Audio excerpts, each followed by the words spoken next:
What is going on, guys? How are you guys doing? Today is Sunday Night Live. We are back from CEDIA 2022. We had an incredible time. All five of us were there. Tonight, we've got some special guests. Of course, we got Ryan.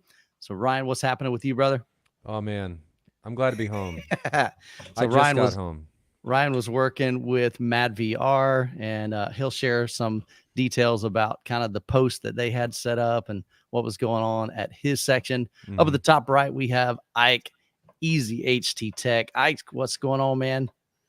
Good. I literally had to drag myself up. Just I've been taking a long nap. So Yep, nap. Absolutely. It's been a long 3 or 4 days for us, so we'll share all about that. Down at the bottom left, we got Brad from Home Theater Gamer. Brad, good to have you.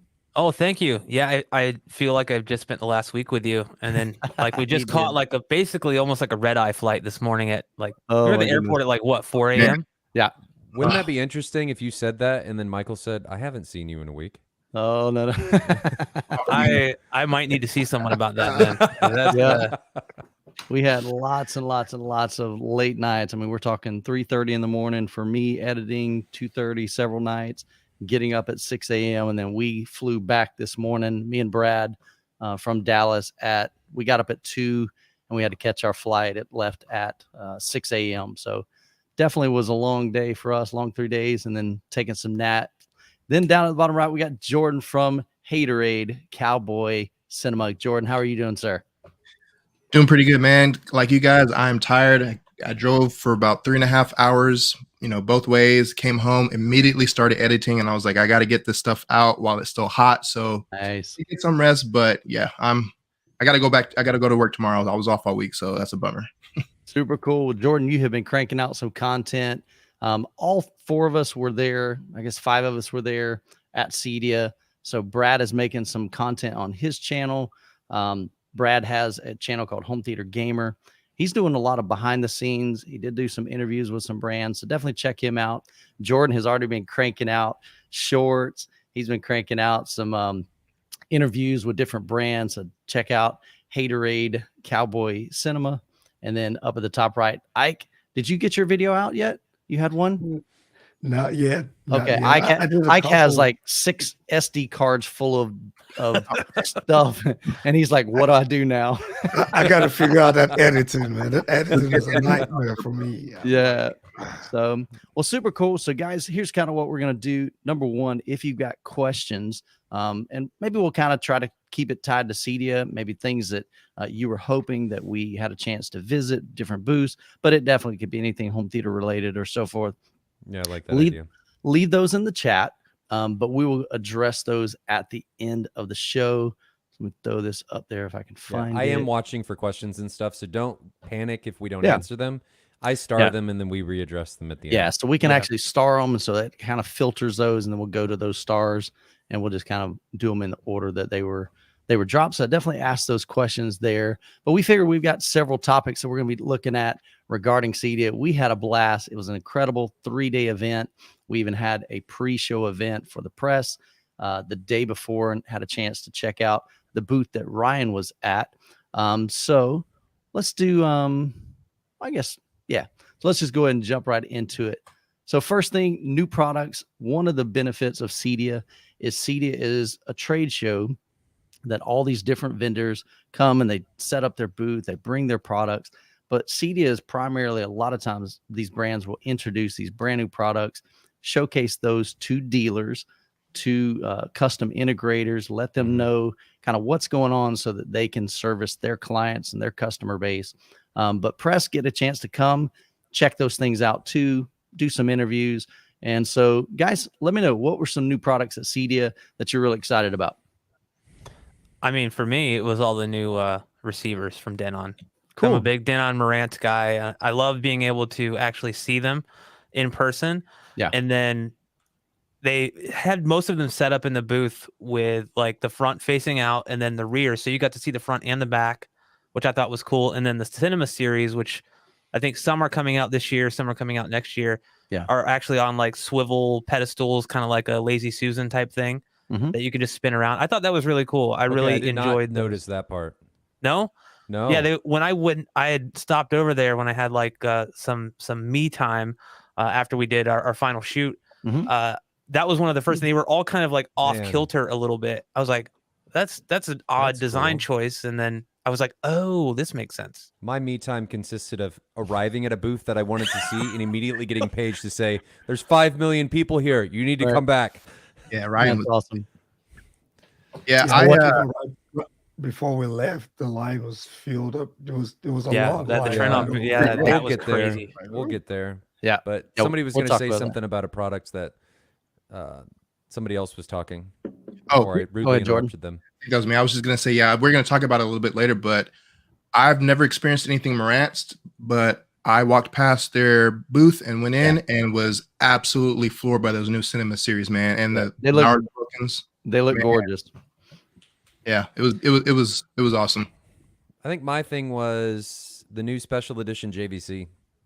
Super cool. Now That they're was- only going to make what 20 of those. No. Right. So they're making like 40 to 50, but the North Okay. American continent is only Getting 25. we're And getting the US 25 and 20. North America or United States is getting 20. If I'm going to Gotcha. stumble over 20, my words a lot tonight because I'm Sure. very tired. Yeah. But I'm really think we all excited are. about that because they're increasing the price not by too much. I think it's 30,000, which I know is expensive, Sure. but they're going from what is it, 1 million to 1 contrast to 1.5 million to 1 contrast. Mhm. And they're coming out with a new firmware that they just announced, which is super exciting because they're finally fixing laser dimming, and Okay. this is not just on the special edition, this is on all of them. So I'm super excited about that. Had some questions or some talks with them about some things, and that was the one that really stood out to me, but maybe that's because I didn't really get to go to too many booths. Right. D-Box, I think, was another one because D-Box was there, and I found out that they are currently talking to Valencia. So anybody that has Valencia seats or is thinking about Valencia seats, I talked to D-Box, and they are working on currently, right now they're evaluating the chairs to see if they can deal with the G-forces and Okay. the strain on them, but they're currently working on integrating D-Box into a series of Valencia, which is super exciting. And Yeah. D-Box Yeah, was for sure. super pumped about it. Yeah. Nice. Yeah, I've had a chance to experience that one time at SOWK, which is SOWK. Tony, he has D-Box in his theater in his front 3 seats, and going into it, I thought it was going to be kind of hokey and pull me out of the experience. But when dialed in, man, it can really add to that immersiveness. It doesn't have to be like a crazy roller coaster. But definitely that's pretty exciting. And that's one thing that CEDIA brings out is we get to hear about these new technologies. We get to hear about these new mergers, new partnerships. And that's pretty exciting for the home theater space. Yeah. Just That was to it for me. Yeah, just to piggyback real quick off of Ryan. So I'm actually uploading an interview with Robert Buddy, I believe, Yeah. from JVC. Yeah. I interviewed him, and actually I uploaded it this morning and I sent it to him, but I had to pull it and re-edit it because there's an issue with, I think it's the shutter speed or something. There's some weird banding going on the actual projector screen. So he's like, I'd rather not use that part. So I'm re-uploading it, and then I got to send it to him. But he did say that he said in the video that it's 25 that they're getting. Or I guess it's There's the US. 25 for North America, but North the United America. States is only getting 20. So 20. 5 are Okay. going to Canada. Oh, I got you. Yeah. And I think that would be really special for those that can afford it, because I think he talked about it being numbered also. So Right. somebody's going to get like 25th special edition number 1. Well, And and you number get a 2, plaque with a DILA You get a chip. plaque. Yeah. You Oh, get a like- bomber jacket. You get. Another thing is, all that. my understanding is Chris Deering will actually calibrate that. Yeah. So So the normal one I think is $28,000. It's $27,999. So for an extra $2,000, you get professional calibration, you get a bomber jacket, an address DILA plaque to you, which doesn't sound like a whole lot. it's just cool. But it's super cool. I mean, the stuff that you can put in your theater, Yeah. and then it's also an extra 500,000 to 1 contrast. So I know you probably can't see that, or maybe you can't, but it's just the premise of it. Yeah. It's super cool. I Yeah, like that if they're you get- doing that. If you've got money for a $25,000 projector, is it 25 you said? Oh, that's for, I'm thinking the No, no, no. 25 I think number. it's How much is it? 30,000. 28,000 for the NZ9, and then it's 30,000 for Yeah. the. So if you've got Anniversary. $28,000 to spend on a projector, an extra 2,000 probably is nothing, you know? And So- I don't remember if that room that they had, the demo room, if it had the anniversary model or if it was just the NZ9. No, they didn't actually have the anniversary model there. They had, I talked to them, they had like a modified NZ9 with the special plaque over the top to showcase it. Mhm. They don't have them yet. So they were Gotcha. mimicking it, but they don't have them yet. Well, that was in my limited experience with projectors. That was the best, other than the Christie. That was an amazing because Yeah. they were Oh upscaling. my some God, the 8K. Christie. Yeah. We'll talk about that later. We're gonna Yeah, talk about yeah. that. And I think quickly with regards to the update you referred to, Ryan, I think they Mhm. mentioned that it's just going to be for the newer series. So Correct. Yeah. Yeah, I so think dudes like me Michael with the did ask. NX7, I get Yeah, your so gap, it- man. You're no, out of luck, loser. man. I just don't want to get anybody's hope. Yeah. You know, if you I have the got- older Well, the models older that ones you're don't gonna have get- laser dimming either, but Yeah. they're releasing a couple different content types or not content types, but picture modes that are Mhm. supposedly supposed to increase brightness. Yeah. From what Chris Deering said when he was calibrating the stuff there. Yeah. So I'm super pumped about that. And Sock asks, am I getting a 25th anniversary? No, they told me no. Since I'm a dealer, I can't have one. That's whacked, man. Man. I was That like, is whack. doggone it. I've straight messed up asked Fred, who's the head guy for JVC here in North America, and I was like, can I get one like for my showroom? He goes, absolutely not. Those Yeah. are for end users only, which to their credit, I mean, that's awesome. Yeah. Makes That sense. they want these to go to the end Sure. users and they're Yeah. not allowing dealers to get their hands on them, Yeah. which is great. Because the dealers could scoop them up and Oh yeah. Yeah. I totally get it. Yeah. I got all that stuff in the video. Hopefully, once Robert checks it out, because there was about 50 people that saw it. It was only up for about an hour, but I'll re-upload that and let you guys know when it hits. Yeah, Yeah. I was also able to get a video of the press release when the lady did the press release. So Yeah. I'll probably upload that to the channel too. So I think I captured the entire release and Okay. also the gaming 4K 120 Yeah. testing yeah. that they did with the Xbox. That was also something that was really cool. The gameplay, the guy playing the game kind of got stuck, but it was really good to see that, man. I didn't. So, expect Ike, that. what were they using in that room? So this was the JVC booth. So they had the NZ, I believe, Yeah. the NZ9. And Z9 and the Xbox. Yeah. The Series X, I believe, and it was a test on Assassin's Creed Valhalla.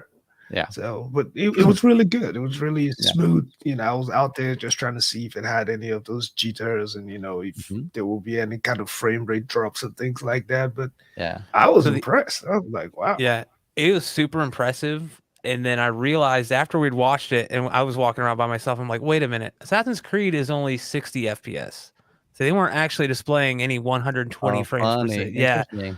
Right. So it still looks great. Don't get me Right. wrong. Oh, I've yeah. never seen a projector look that good on a game.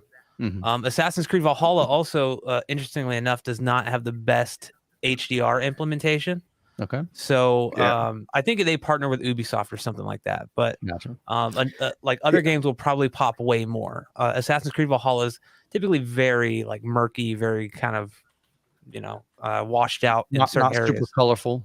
Not super colorful, and Yeah. it's like by design. So Gotcha. Sure. They're creating the vibe. That's the cinematic look that they're going Yeah. for. Yep. Makes Yeah, and I total believe sense. Ryan, weren't they running they were using a Mad VR in there as well, right? With the Cloud Escape? No? Oh, In where? the JVC room? No. Okay. I know they had a No, Cloud I Escape. don't think so. Nope. Well, So man, that Mad thing VR was amazing. in Kaleidoscape, Sony VIP, Seymour, Christie, and Okay. the Trinov booths. Super cool. And we'll talk about Yes. each one of those rooms yeah. here in just a little bit. So any other products that you were really excited about that you had a chance to see? SVS going the in-wall sub route. Yeah. I'm interested in seeing that one. That Yeah. Come on. you But know, it's I dealer mean, only, we know them for their subwoofers, you know. Yeah. So going the in-wall route, that's something that I'm interested in seeing. Yeah. So those of you that are You looking know, for an in-wall solution, something to make it really clean. Like in my case, Jessica said, "Hey, we are not putting subwoofers. I don't want to see them." I'm thinking maybe we can put some in Yeah. walls, but she does. Yeah. She's like, "Look, you got plenty of bass in the theater room. You don't need to put it out here." So I Yeah. probably won't be able to do that. But they're dual 9-inch woofers. They have their own power amplifier that can be paired with it. And they said basically when you order it, you either have to order it with 2 because that amplifier is kind of like calibrated for that system, or you need to order 2 subwoofers and the amplifier. So you won't be able to order one subwoofer, which has 2 drivers in it, and then later on add a second one. So you kind of have to make up your mind if you're going singles or duals kind of right off the bat. So, but that's super, super interesting. So, and then they had some new versions of their speakers. So I know I've got a interview with Nick and Larry. I believe Jordan has one as well. Ike has one. So, I mean, we all tried to cover as much as we could. I actually had 10 different brands that I partnered with to cover their booth. And so that Brad was saying, Brad and mostly Ike were hanging out with me, and then Jordan hung out with us for some of that. But we were pretty much every 2 hours, we were with the brand, filming their booth, interviewing them. So it was just back to back to back to back. I had 4 on, what is that, Friday? No, Thursday. Yeah, 4 on Thursday, 4 on Friday. Then we left the campus, the expo hall. We went over to Elliston. I gotta remember how the name that you couldn't. You had trouble getting right in the video. Like, Elliston something and systems.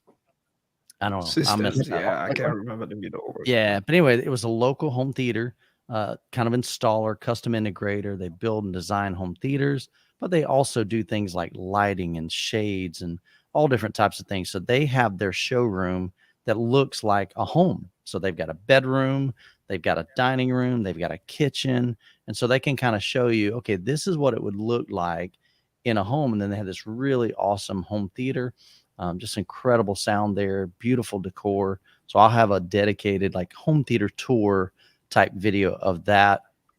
And then we had a single video on, what would that have been, Saturday? And so when it closed. Yeah. So I was busting my butt, just running. And Brad was such a huge help. He was doing all the camera operating for that so that I could focus on the interview. But definitely each one of us are going to have some different interviews, different coverage from CEDIA. So make sure you subscribe to these guys. Excuse me. I've got links to their channels down in the description. So any other thoughts on favorite products? So don't forget about the per listening walls. Yeah. So I walked over there and, I was trying to get some shorts material, and I walked past there, and it wasn't until later, and I think I watched your video, but I was looking and I was like, per listen doesn't have in walls. What is this? And it didn't click until later. And I was like, oh, wow, they do have in walls. So that's going to be interesting because unfortunately I was kind of bummed that they didn't have a listening room, because that was like our number one room that I wanted to listen to, but I'm interested to see how they compare to their. They're not out yet. So I do want to. Yeah, they're coming like they're in. Not out yet. What did he say? Later in October. The next couple months. Okay. Or a month or two is when they're supposed to. Two. So I've seen them for a while, but they haven't been available quite yet. Yeah. So we actually covered those when they flew me up to do a Per Listen Insider several months ago, probably about 6 or 8 months ago, and they showed us a prototype of that. And so these have their own back boxes. They measure super, super well. And one thing I didn't realize is that Eric, we were talking about how typically, we kind of frown on in walls. It's like, okay, if you have to go with an in wall, because they typically don't perform as well as a dedicated speaker, like a floor standing in a tower and a bookshelf. But Eric was saying, as far as measurement wise go, having an in wall is one of the best types of speaker, because you don't have, oh gosh, I had to go back to the video, but basically it doesn't have the interactions maybe of the speaker cabinet or something like that. So I'm probably getting it all messed up. I think it's probably a lesser reaction with room modes, right? Because you're broadcasting direct from the wall. Yeah. And the advantage that the Per Listens have with their in walls, it's an aluminum backer box. So it's not actually like a wood or plastic or anything. So they're able to control a lot more tightly the frequency and the interactions inside of that. And the design of the speaker, and they've taken a lot of care in order to do that. So the big ones are still Dominus rated. They're still on the same level. Like their S series is still on the same, maybe not quite the same level as the S7Ts, but I'm really anxious to be able to hear them because I haven't heard them, but they look like they're really cool. Plus their mounting system is really cool. I mean, the whole thing about those speakers is just really well done and thought out. Yeah. And so, those, go ahead. Are those DIY or is it going to be installer only? No, they're DIY. DIY. I mean, you can buy them. So I mean, they're already Yeah. pre kind of built. You Yep. can install them. Yep. Yeah. So those guys, they came out of the gate running. I mean, think Yeah. about it. They have like 20 or 25 Sprinting. products. Yeah. They literally came out of the gate and they were the first brand to ever reach THX Dominus certification on, I think, like 20 products. It's crazy. All of their Yep. R series, no, not R series, S series. Is that correct, Ryan? The higher series. Which one is Yeah. that? S series. Okay, so the S I series, think pretty it's much the all, series. yeah, pretty much all of those speakers and subwoofers, those were THX Dominus certified. Yep. And I think there's only been like one other brand since then that has, reached that certification. And so they I think it's measure. acoustics. I'm not sure. I was So talking they're to them and they said they were, but okay. And so it's one of those things where they knew as a new company that they had to kind of really just prove themselves right at the beginning. And you may look at Perlis and go, well, how can they charge that much when they're a brand new company? I've seen some people comment that. Here's what you don't realize. Dan, which is one of the owners of the company, Mm-hmm. Dan has basically designed a bunch of, especially subwoofers I know of, possibly some speakers as well, that have done really, really well, but he's designed them for other brands. So he's been doing this for a long, long time. Now he just decided, hey, let's start our own speaker company and let's build our brand and let's build our products. So I'm really excited about those guys. They're incredible. I've got a video with Lars, which is their marketing guy, as well as Eric, which is one of the owners and engineers behind Perlisten and the speakers. So he goes really deep. A lot of times I'm talking to him and he's explaining. I'm going, yeah, man. Oh, man, that's awesome. And I'm going, I don't have a clue what he's talking about because he's going super, super deep. So those of you that understand about acoustics and understand about speaker engineering, I think that video would be really, really, helpful to you to know kind of what they're all about at Perlisten. So yeah, I think Perlisten takes one of the most objective approaches to audio in the industry. I mean, the only other one that I think says they do, but I don't have much experience with them, is Ascendo. I mean, that's okay. But I don't have the experience with them. So that's still word of mouth. Gotcha. Sure. Perlisten, definitely. Yeah. And Perlisten Pro, they actually have those, like all their, not all of them, but they have their measurements on their website. A lot of other companies don't post that stuff. Nope. They don't want to see, they don't want you to see the polar pattern. They don't want you to see those other things. They put them out in front of everybody. They're like, look, here's what we were able to accomplish with our speakers. And they've had a lot of other people that are third party that have measured them and say they measure very, very well. What's that, Jordan? Yeah, I was going to say that's crazy because, like you mentioned earlier, they came on the gate running. Yeah. But they've only been out. They've only been, what, 2 years? 2 years. That's crazy because I didn't know anything about them until, your video. And I was like, man, who are these guys? So I researched them. And the fact that they were able to get that certification that I had never heard of before.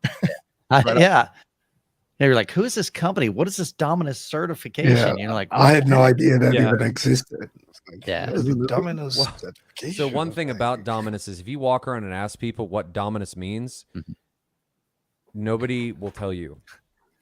So I don't really know what it means because I don't know that they're actually able to tell you the specifics of it. Yeah, that is correct. There is a reason for it. That's correct. And the only thing they really talk about is the SPL levels at a certain distance, but there's a lot more into it.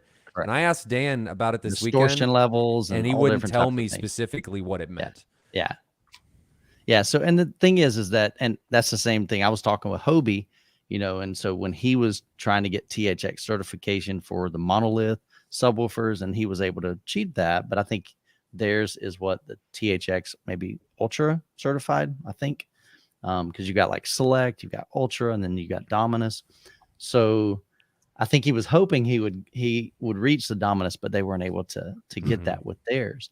So like you said, they don't really tell these brands like what exactly they need to hit. So it kind of, I guess, makes it difficult for a brand, but maybe they don't want them trying to cheat the system. They're like, make the best product you can.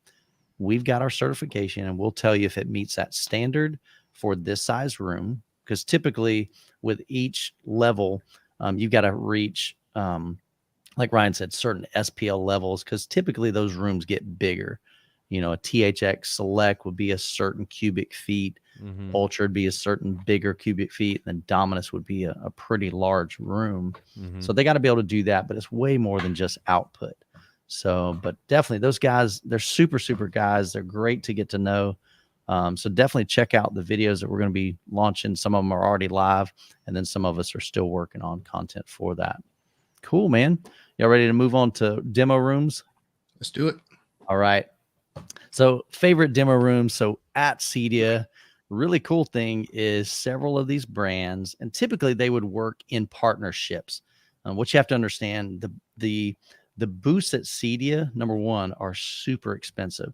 I was talking with one vendor, I think this was last year, and he said to get an Ethernet drop, a physical landline connection to their booth was going to be, we're talking like $10,000. It's crazy, crazy money. Crazy. So For to us have to get extra carpet, okay, like a 2 foot by 10 foot piece of carpet brought over because it was too short, sure. was $1,500. What? Oh my So that- And goodness. it's not That's what I'm even saying. permanent Why? carpet. Wow. I don't know. I don't so know. But at that it's- point, you're just kind of like, well, crap. We gotta you pay got it. me. I can't gotta do pay it. anything about it. Yeah, so it is so what it can is. get And you it still can got get kicked out. You Tripping still over got kicked out as soon as it was 3 o'clock. So it can get super expensive, but there are several groups that had actual dedicated rooms. So imagine a big open space, big expo hall, huge ceilings. Okay. So if they were just to make 4 walls, you're not going to be able to kind of pressurize that room because all the bass is going to escape. Sound's going to be, muddied because of external noise because CEDIA's got a ton of people. So they really just build a cube. They build a rectangular room. And one brand in particular, we'll talk about that. So that would have been Wednesday night, we got an invitation to attend a press only event. And those folks were Trinov, Mad VR, we had Kaleidoscape, Macintosh. You saw some of the photos that I shared. Got this big, humongous stack of just blue lights galore. Who else do we have there, Ryan? I'm missing somebody. Sonus Faber had brand new Sonus Faber. speakers. and Yeah. Barco. So And then Officia Acustica did the room. Yeah, The did room design. I think. Yep. so the 'Cause interesting The well, I was Trinov gonna- room wasn't like everybody else's room. Yeah. So this is kind of interesting. I was talking with the guys. They actually designed this room overseas. I think it's like Italy, something like that, in Paris Mhm. or wherever. It was France. Yeah, France. Italy. Okay. No, Yeah, it was so Italy. somewhere over there. Was it Italy? So they Oh. designed it. They shipped it like 6 months ago to get here and get it prepared, and then it sat like for weeks and weeks and weeks. And when did the building itself get there, Ryan? Well, it was supposed to arrive over the weekend, Mm-hmm. and we were supposed to start building it on Monday morning. So the previous weekend, like Saturday, Sunday, Yep, start and we were Monday. supposed Show to- starts on Wednesday or pre-show. No, well, we have the pre-show and the press event on Wednesday, and it was Mhm. supposed to arrive over the weekend, and we were supposed to start building either over the weekend or on Monday. And it comes up on Monday morning that the booth hasn't even left the port yet. Yikes! Right? It's stuck Oh, in Houston. And evidently what had ended up happening is the Port of Houston, the powers that be had decided to run a random inspection on the booth, Mm-hmm. and then it just stalled Yeah. and was stuck. So at like midday on Monday, when we're already supposed to have the floor in, the walls going up, we don't even know when we're going to get the booth. Like, we don't even know when things are going to start arriving. And it was a huge problem, right? Because we have this press event on Wednesday, Yeah. and this isn't a small undertaking. Like, this booth is large. This Yeah. booth, this room is Probably like 30 13 feet seats. long. It's like 20 feet wide. It has 12-foot ceilings. Yeah. It's all custom built in Italy by Maurizio and his team, and it seats 12 people. And we haven't started. It's supposed to take over 2 days to put this thing together. Yeah. Right. All the amplifiers. It's like 14,000 watts of amplification went into this room, and it wasn't there. So we had no idea. So Maurizio is on the phone trying to figure out where this thing is. We end up having to effectively bribe the union staff to allow us to stay and take a shipment late because they're not supposed to allow shipments in after 4 p.m. So we had to pay people like $300 an hour to sit around and do nothing until the booth could arrive. And luckily it arrived like at midnight on Monday night. Right. But after that, you know, we're doing effectively 24-hour shifts to try and get this thing built. Yeah. And we had just gotten it put together before the press event. Like we didn't even have time to calibrate it really before the press event. So it was a massive undertaking. And this is just part of what happens at shows. Like this, Right. things happen and you have to be able to deal with them. Like Ascendo they were stuck on the same boat as ours and they didn't get their speakers until even later than us. And it was, it's just what you have to deal with. And, you know, you learn a lot about yourself when you're getting thrown in through these problems. So it all came together and it worked itself out. We got everything put together and things ended up getting calibrated and stuff before the show. But man, what a stressor. And that's one of the reasons why I'm so tired, because it was just nonstop. You know, I got in there at like, I don't know, 10 a.m. on Monday. Right. And then we were leaving really late, like after midnight, and then arriving back at 5 or 6 a.m.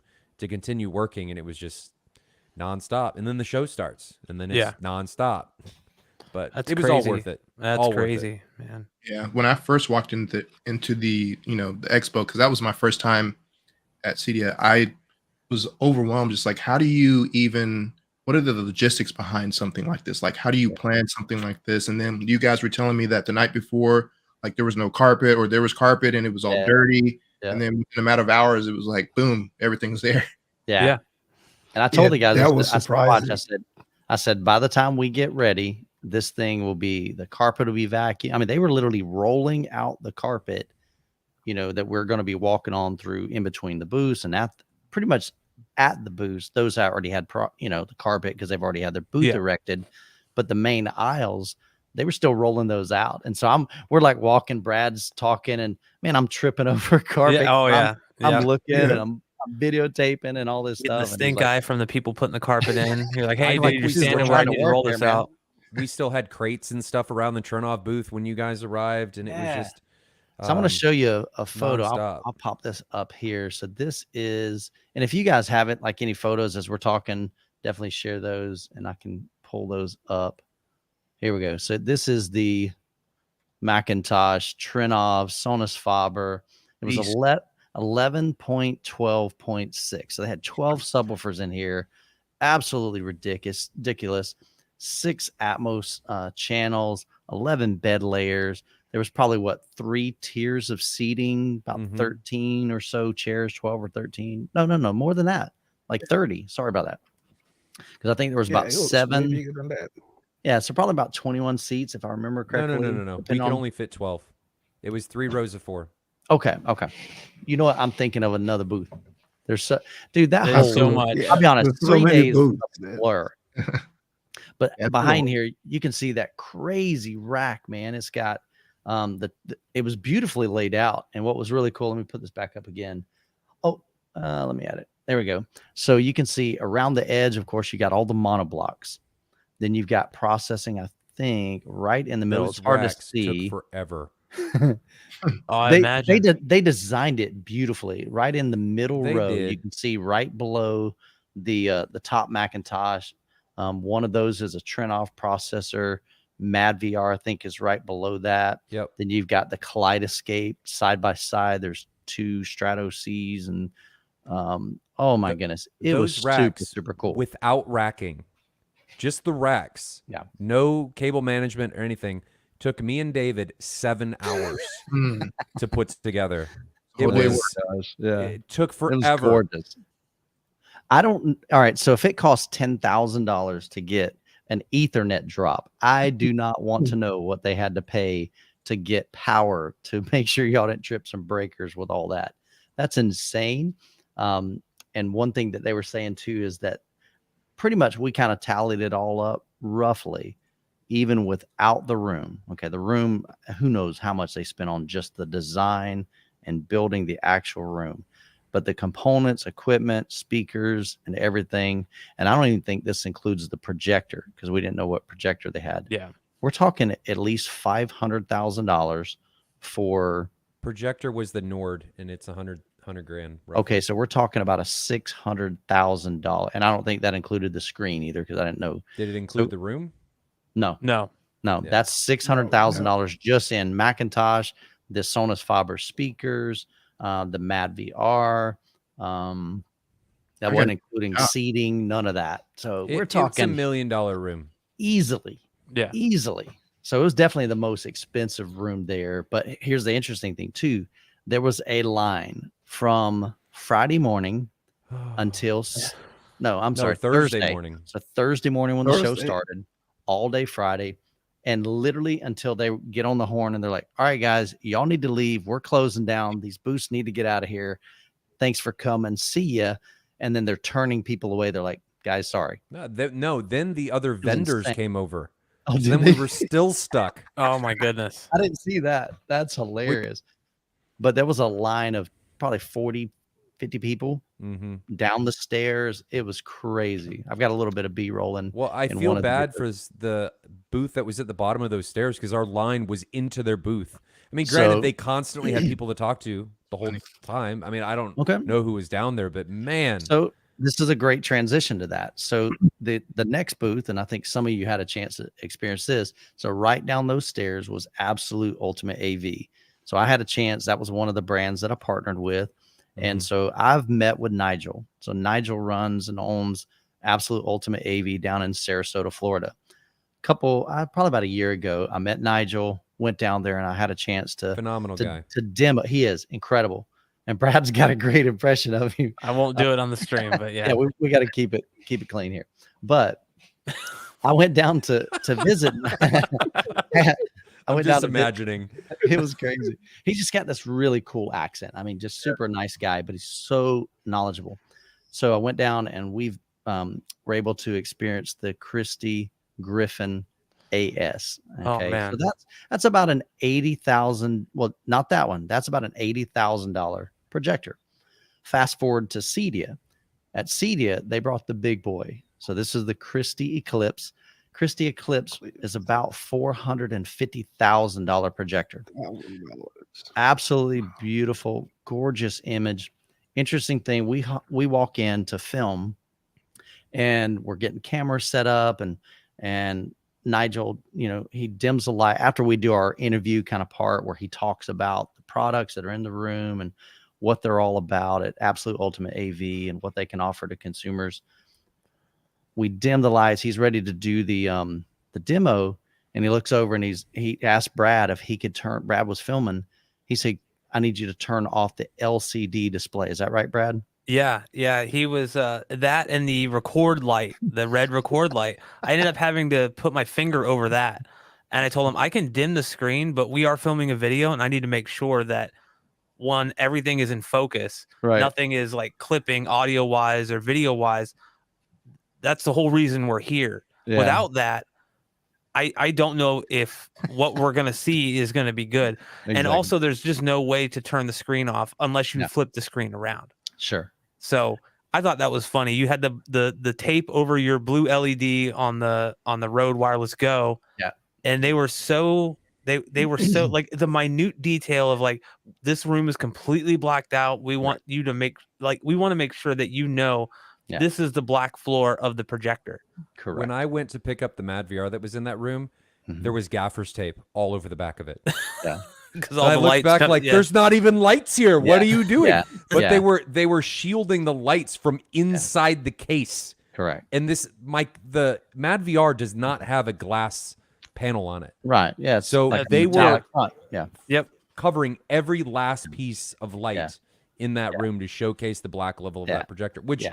was phenomenal. Sure. Like it Amazing. was phenomenal. amazing. When they shut the lights off, I put my hand in front of my face and I could not see it. So they had the room completely velvet ceiling, velvet walls. Of course, we got dark carpet, seats are dark, so there's no reflections in there.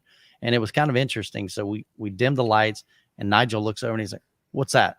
I'm like, "What's what?" He's like, that blue light. And I look down and it's the the two little lights on my Rode mic. And so I thought I was going to be like kind of Brad. I was just going to put my finger over it. He walks over and hands me a piece of electrical tape. Like he's prepared. He knows this is going to happen. So I put it on it. No big deal. And I kind of made a joke. I said, hey guys, I said, if you smile and, the light reflects off your teeth, he's going to put some, tape on your teeth. He's like that serious, but Nigel's a super cool dude. What speakers were in that room? Do y'all remember? Steinway Lingdorf. Yep. Yeah. Steinway Lindorf speakers. Yeah. So Let's he talk about the room. What did you experience in that room?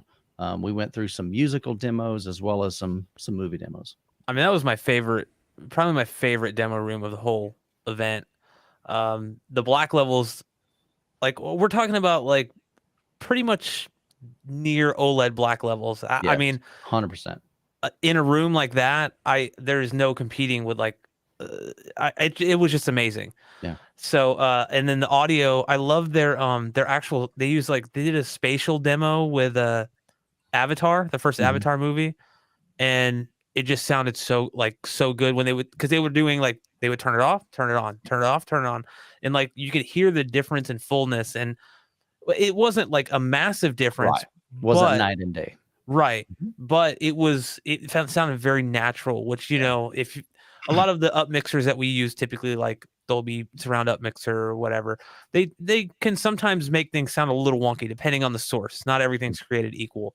This just sounded phenomenal. The speakers themselves, yeah. I mean, just everything about it. It was probably the most, I guess, out of all the rooms that I saw, the most balanced presentation in terms of like calibration and everything. I wanted to check out the Trinnov booth afterwards because I know like we were at the press event and they had mentioned that, they didn't have time to really dial things in. Like Ryan said, they were under the gun trying to get all this stuff in. And I really wanted to check it out after, the couple days. I thought Saturday would be the perfect day.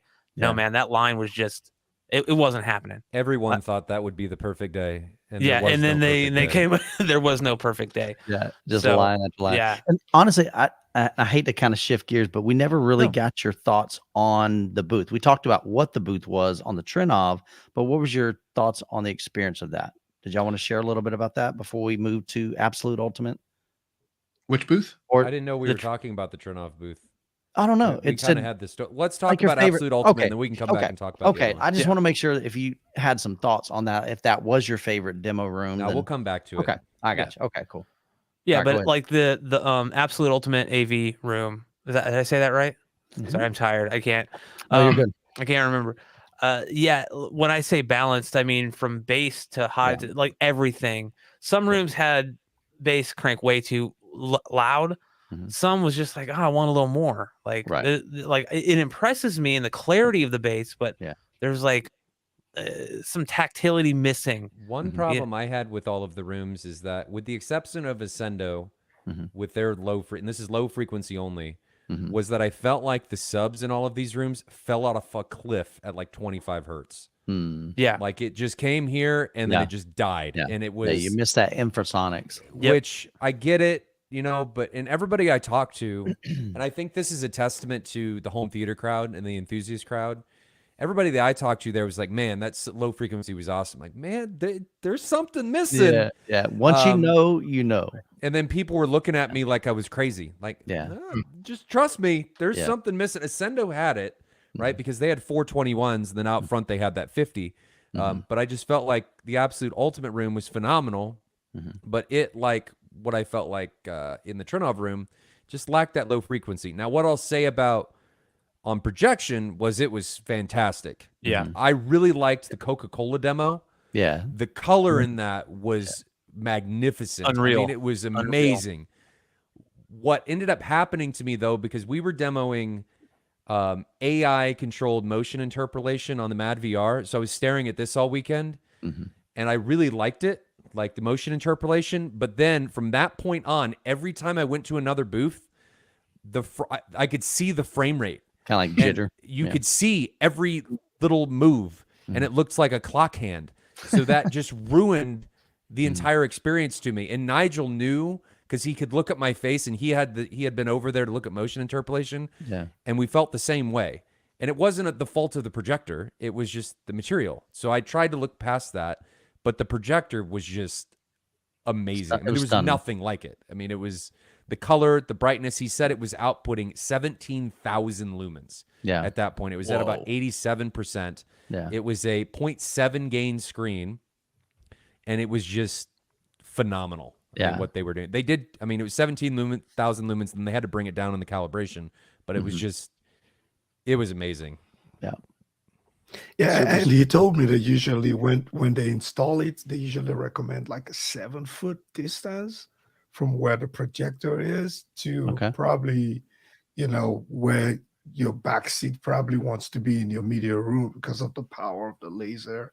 Mhm. I was impressed. I didn't care about the audio when I walked into that room, man. It was just the visual. I was like, Right. oh my Yeah. goodness. Yeah. But yeah, the speakers were also impressive. Given how that room was laid out, full velvet, you could tell you were walking into a video experience. Like Yeah, that was 100%. what that Yeah. room was designed to be. Yeah. Yeah. Yeah, the image on that was like nothing I had ever seen before. But for me, the best demo that they had in that room at the very end was Love and Thunder. Mhm. The lightning and the orange, just man, it was just like I don't know how else to describe it because you can't compare it to anything else, Yeah. But One I thing- didn't feel like the audio was that. I'm kind of like Ryan, like the bass was kind of lacking in most of the rooms. Yeah. Sock says he runs DCI P3 content at BT 2020. That little. But I really liked the saturation. But that makes Yeah. sense. I'm Yeah. going to have to call him out on that and see if The- that holds. Yeah, it was one. That was one Hold of some those water. rooms where I'm watching and I'm listening, and I'm just smiling, man. And my heart began to kind of beat faster. It was a weird kind of experience. Like, this is exhilarating. This is a truly phenomenal room. So, I think to me that was my favorite room. But like you said, there wasn't like super deep bass. It was very smooth, very balanced. The Trinov room, holy cow! I mean, they've got 12 subwoofers in there, a lot of bass there. I think they were calling it a skendo in their A demo. Shendo. Or a Yeah. okay, a shindo. Shendo. So some people say a sendo. I think it's a shindo. But anyway, so that had a lot of LFE, Mhm. so That one did. Yeah, the But- high sense one sounded good. For me, my favorite one was I mentioned this earlier. I was coming back from lunch and I was upstairs and I walked past the Sound United booth. They had Marantz, the new cinema series, and they had some Bowers and Wilkins. yeah. I walked past it. I was like, you know what? I think they're doing tours, or demos. Let me just go in there. Mhm. That room, and I think because even though they didn't have any acoustic treatment in there, I think because it was bigger and the speakers had more separation. Mhm. But oh my goodness, the dynamics and that room was slamming. Like that for me was my favorite. I don't know if What were they running speaker wise in that room? Because I didn't get a chance to go in there. I haven't. I'm uploading the video now. I think he called them Cinema CT something series, something like that. I forget the name of it. I have to look it up. But they were Bowers and Wilkins, and he even said in So the video, Bowers. Okay, like, that's what I didn't know. Okay, yeah, he was like, "This isn't our top of the line speaker." He's like, a lot of people at these shows they want to try to blow everybody away. He's like, "We're not trying to do that. We want to show you the power." But one thing that was cool is that the new cinema series amplifiers and the receivers have directional bass. So if you have 4 subwoofers, you can assign one subwoofer to your left, Mhm. your LCR, your left, then your surround, and then your height speaker, and you can do that in all 4 corners. And it sounded Interesting. amazing. That was my favorite room by far. So does that kind of make that? Let's say, for instance, if you put those on your front speaker, or not, maybe your front speaker. Let's say your Atmos. Does that kind of make that a full range speaker at that point because it's playing low Well, frequency? Is that what they're trying to do? Assignable LFE is what it Yeah, comes basically. down to, because I know LFE is supposed to be non-directional, right? It's Mhm, supposed to correct. be unlocatable, but we as humans, when we're in a room, can locate it, right? So it can be advantageous to put subs in different positions in the room that can provide low frequency for that location, right? Because it'll make it sound like and feel like it's coming from that direction, thereby increasing your level of immersion. So it's just Gotcha. allows you to assign certain channels to certain LFE channels as well. It's part of DIRAC. Gotcha. Yeah. And the first demo that they did was Jurassic World Dominion, where Bryce Dallas Howard, she's like stuck in a tree, and I don't remember the name of the dinosaur, but you hear the dinosaur, and it's got like this weird kind of like clicking noises, and you hear it all around the room. And then the dinosaur, when she's in the water, the dinosaur screams over the water. It was just, I don't know if you guys got to check it out, but I didn't. like, man, I'm still on rants, and this is my first time hearing them. Yeah. Did anybody get a chance to hear the JBL synthesis? I think they had 2 No. demo rooms. I'm back, but I Yeah. think chance. You guys listen to it, right? I had a chance to. We had a tour of their booth, so we were kind of just talking more about their products, and I went later on and just got a quick pan of both of those rooms, but that was literally probably an hour before anybody was there on like day 2 or day 3. They really need to give a full day for the press and for the other vendors. Honestly, that'd be enough. It's cool. hard. Yeah. Yeah. And by the time we got done shooting, I was like, I was in work mode, like basically. I mean, Michael was too for the first 2 days, and then the last day was, like I mentioned earlier, it was kind of like our time. Yeah. right. Like we had one sponsored shoot, and then after that, it's like we do what we want. I was like, okay, well, what booth do I want to check out? 12 to 3. Yeah. I had a limited amount of time. What demos do I want to see? Yeah. Who do I want to talk to? Who do I want to get on video? How much video do I want to capture? Because I'm trying to think about like, okay, what kind of behind the scenes stuff can I shoot? It was just it is very overwhelming. And like Ryan said, having a day just for press. Yeah, that'd be to awesome. go in On would be Wednesday. super awesome. I don't know if it'll ever happen because I imagine the cost. That's a lot of Sure. money wasted. Yeah. Exactly. Not that press exactly. isn't worth it, but Yeah. restricting it to just Right. press could be. Yeah. I do wish they Maybe they would do it make 4 like, days instead of 3 days. That'd their be awesome. setup day where certain people could sign up to do press things more over that day, and maybe they Right. can. But it was Right. just, I wish there was more time. Sure. Maybe I wish there was more time because I feel like I didn't have any time, but that was Right. because of the booth I was at. Right. Yeah. Sure. You were running the booth and helping to demo the Mad VR on they had a TV there like they did at Audio Vice Live, and you could show different aspects of what it has to offer. So yeah, you were kind of like tied to that booth, man. Oh my Yeah, you didn't. gosh. I don't think I saw you move much from where Well, I you would guys try. were. I would try and get away, and I would tell the guys like, "Hey, I'm gonna go over here and check this out because I got to talk to X, Y, or Z person." Mhm. And then I'd get to that booth, and then I would get a text like, "We need you back. Like we're overrun. We have to have you back." So it was just I would try, and then we could never do it because. Yeah. And I told people because I'm part of a buying group, right, for my own business, and I told the guys like we are the booth. And I Yeah. think he came up and told me afterwards, like, dude, we didn't believe you. Like, everybody says that. No. But then he said it with a smile. He's like, you were the booth. I mean, I think it was, really helped that y'all had a boatload of blue LED on the oh, front. absolutely. It was like the biggest Yeah. sign at the show. And plus, It was. that was the stairs that lead up to the food Yeah. court. It was So perfectly everybody's positioned. got to go get lunch, and so everybody sees it. And even when I mentioned the Christie Eclipse, they're like, "Where's that?" I'm like, "Oh, it's down here at Absolute Ultimate AV." They're like, "Where's that?" So no, they're like, Yeah. they're glued to the blue, and like they a didn't even see beacon. that. Yeah, It was like a Batman sign. 100% For AV nerds. Location. That's Yeah. that was it, man. Y'all picked a prime location.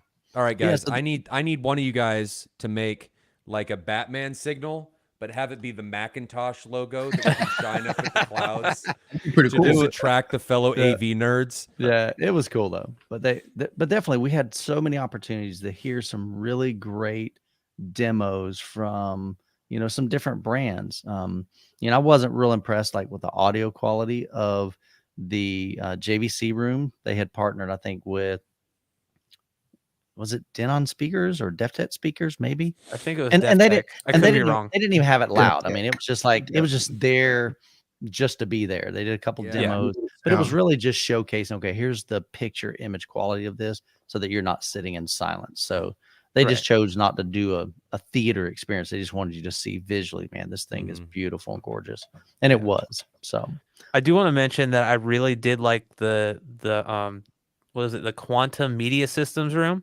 Yeah. Where we saw the Avatar, the new Avatar trailer. I really would have liked to have seen and heard more. Yeah. Even though that trailer was cool, it's like it's that. a trailer. I need a Yeah. little more. Give me a little Right. more.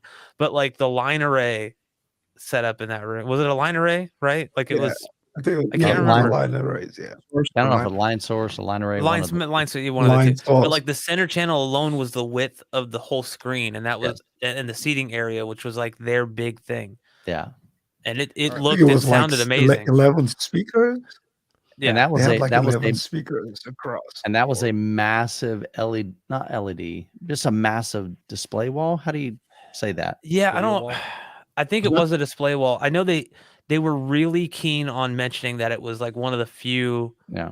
full DCI-P3 capable systems, Hmm. I guess.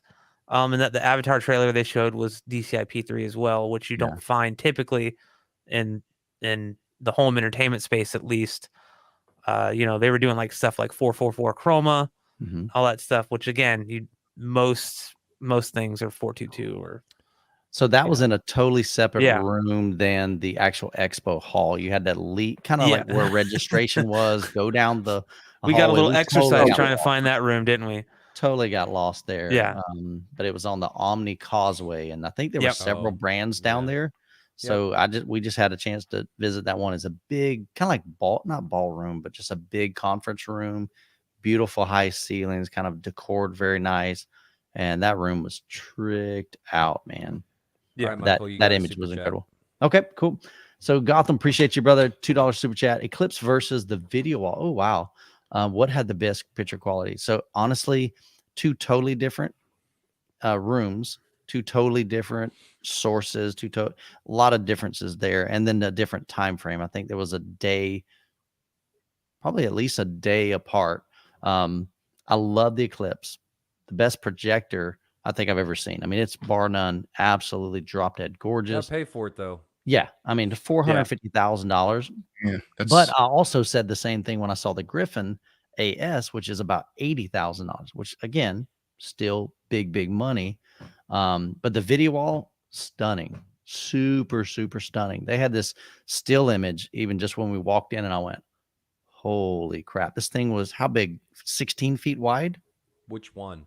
Yeah, So this 16 was the feet wide. quantum room. Okay. Yeah, The yeah. quantum Okay. room. So in the quantum room, they had this big video wall. It was I will say that gorgeous. video walls are more versatile. Like you can, Yeah. they're self-emitting, so you're Mhm. gonna be able to put them in brighter rooms. Yeah, Yeah. You don't have to worry about an enormous projector, right? correct. I think if you're in a dedicated theater space, Eclipse all day, Mhm. Yeah. no question. Yeah. Yeah. But outside of that or versatility, video wall every time. Yeah. I mean, a video wall, I feel like will best most projectors in brightness alone, but like it won't match. Like it, I again, we didn't really see that like any of the video walls with like in a blacked out room. So Yeah. judging the black levels on those is kind of hard, right? Right.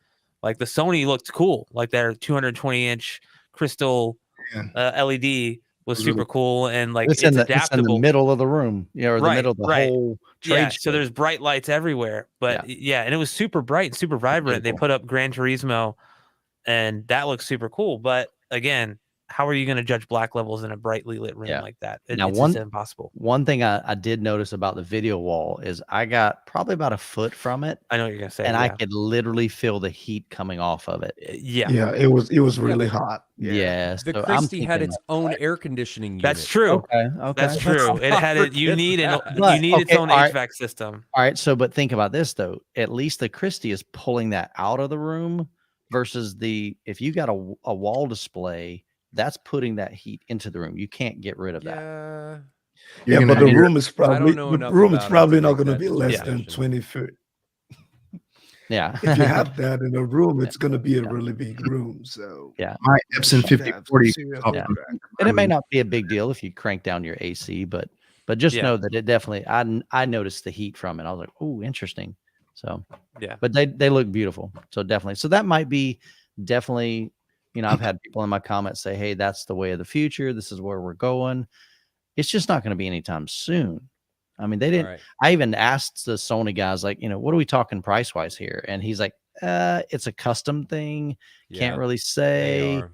Yeah. I mean, there's power requirements, depending on what size you go to. So there's not like, okay, if you do this dimensions, it's going to be this price kind of Right, thing. It's right, kind of like right. building a custom home. So All right. Gotham, so another- dropped another super chat.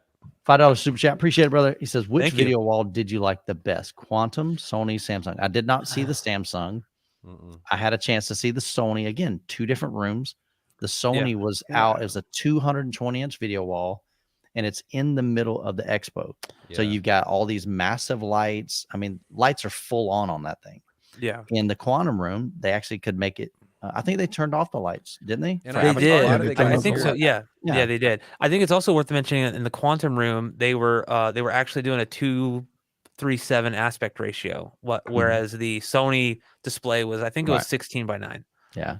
So I like- they're 185 or A lot of the guys 178. here sorry. are going to say that you're going to need a direct A/B comparison to be Right. able to give an Yeah, it'd be objective- super hard. I mean, and this is all highly subjective, right? Correct. Like we're looking at this stuff in a bright showroom. It's akin to going to something like a Best Buy and trying to pick out the best TV when everything's set on vivid mode, Right. right? We can't really judge the picture quality based on these, like what we see with our eyes and merits alone. If they were side by side in the same room, same lighting conditions, everything, same, dialed in, calibrated, then we can go, okay, this one definitely has, looks better, has brighter highlights. I preferred the Quantum, but again, we're in a dedicated, it's really like a dedicated theater room. They were able to turn off the lights, fully light controlled room. Even with the lights on, they were probably like dim. They weren't like crazy bright, like, this light that I'm looking at up here. It was just creating the ambiance so you could see and walk around, but it was beautiful. Like super, super. So I think like the major difference I saw was with the Sony, when the image really dimmed or there was no image, you could see like the LEDs, The lines, the the grid. separation. or the line. As soon as you kind of But step once back, the like, image came up, you didn't see anything. That is true. With the other one, with the Quantum, I did go close enough, and I didn't really. You didn't see it It's as probably much. obviously there, but it wasn't as vivid as with the Sony. With a few feet away, you could see it. But once the image came dark up, there was scenes, nothing. But even then, so John says that my local home theater store has multiple rooms with multiple lighting scenarios just for that. Well, that's true, but that still leads into subjectivity. Unless you can put the displays right next to each other, our memory isn't good enough to be able to take the subjectivity out of the equation, right? Yeah. You're going to walk into one room and see something, and you're going to walk into another room, and even if you're seeing the same thing, you may be focusing on 2 totally different things, and you may say, I've never seen that before, and that leads to subjectivity, but you're only seeing it a lot of times because you're focusing in a different way. No. We do this in audio all the time, and it can lead to very biased outcomes. So it's very important that if you want to be as objective as possible with audio and video, that you do as fast of switching as you can in the same room, in the same conditions, because it removes as much of that subjectivity as bias as possible. Sure. Yeah. That's the whole reason why we created M-Wave. We want to give you some opportunities to put things side by side, be able to do fast switching, or in video, be able to see them side by side so that you take as much of that subjectivity out of the equation. Yeah. I'm not saying you're wrong, John. It's just something to consider in my opinion. So by no means is anyone wrong. It's just I personally get concerned around that stuff because I know I have an issue with it. Yeah. Yeah, cool. Trade show is absolutely horrible environment to try to do anything. I don't know, man. Sony did a phenomenal job. Did you guys make it to the Sony room? We did. The VIP room? We saw all 3. The first 2, they were okay sound wise. Went to the third one, we're like, all right. Only thing I didn't like, they had that that screen. It was way too high. Way too Way high. too high. Do you not That was like the only downside. Now you're talking about the Sony VIP room. Yes. Where was That's that what one? With the 2 screens? no. Oh, you The didn't go to this VIP room. Yeah. It was this a is an VIP invite room? only We room. went into, I'm trying to remember. VIP It was room? I think it was Wisdom Audio. Is that right? Wisdom There Audio. was no audio in this room. Okay. We didn't get in the VIP So room. Sony we weren't VIPs, man. stole the M-Wave idea. and did- Okay. Yeah. They told me they were doing it, but I didn't they see did it. Okay. full racks of JVC against full racks of Sony and Epson, and Nice. put them head to head. So Andrew, Yeah. the balls on this man are enormous. I mean, doing it for Sony. I mean, just think about that. Yeah. It He could needs a blow up in his wheelbarrow. face. I mean, yeah. he works for Sony, Yeah. but he's got the confidence to be able to say, we're going to do this. All right. Yeah. So you need something like that, and Sony did it, but it was invite only. So a lot of people didn't see it. Yeah. But I didn't get it. I It was didn't hear pretty about it. cool. It was pretty Sweet. cool. Very, very cool. All right, well, let's switch over to the last topic, and then we'll go to the chat and answer some questions. Were there any things during the show that kind of surprised you? This could be good or bad, maybe things that you thought you were going to enjoy or thought you were going to see, or maybe some things that didn't turn out the way that you thought. So give I'm me your really thoughts on that. surprised at how interested adult dating sites are in CEDIA conversations. Oh, golly. Right. Wow. Seriously, We didn't Keep have any of blocking those. them. They keep coming back. Oh, funny. funny. So Yeah, like, we get spam over here every once We in a while do. in the chat. I'm glad Yeah. Ryan's looking at it because I'm not. I'm trying to stay on top of crazy. it. You're Dude, right. it'd be a, I think for me, like having never been to a trade show of any kind like this before, right? The approachability of all the different people, all the different brands is and was like very, very like informal to me at least. Like, I mean, yeah, there are going to be some brands and stuff that do like kind of sales pitchy things, and they see you have an editorial press badge, and immediately they go into like, oh, I don't know what he's going to use from this. But a lot of the people were just wanting to have a conversation and not necessarily like sell me on anything, which I thought was really cool. I had questions and I could, I went over to JVC on my free time and I was talking to Patrick about stuff, and he very great guy, and he wasn't. Maybe I wasn't communicating effectively what I was trying to ask, and I don't know that he was familiar with what variable refresh rate was, and that was kind of something that slightly disappointed me with their presentation, or not their presentation, but I found out from another person there that he kind of brought me over to that knew more about it, that none of the projectors support VRR. No. And honestly, most projectors don't. And that, as a gamer, that's a big deal to me. HDMI 2.1 is kind of being pushed on us with 8K. Ryan, you look like you're going to say something. Because I think the only one's in Optima. Yeah, there's that an Acer does- as well, but that's like a lower. They actually may be based on the same platform. That could be. It could be. And most of the projectors that I've looked into are like they drop down to 1080p to do it, and that's not. But I think they're also trying to market the gaming aspect of the projector, right? That's kind of what. Right. And so if you're gonna kind of market that, disappointed me. Like, yeah. If So you're gonna like, market it as a gaming projector and tout the 4K 120, you should at least have VR on it. Exactly. And that's something that like disappointed me overall. But just the approachability of everyone, I mean, I even like you guys, you and Ryan, Michael and Ryan were shooting something about the Mad VR, and I was talking to Rick about the gaming stuff because Mad VR does introduce some latency, and that's big in gaming. And I just said, hey man, look, I totally understand that. That's how Mad VR works. It's magic.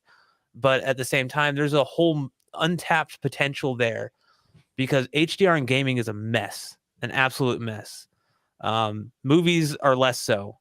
But HDR in gaming, there's so many different settings. Some things work, some things don't.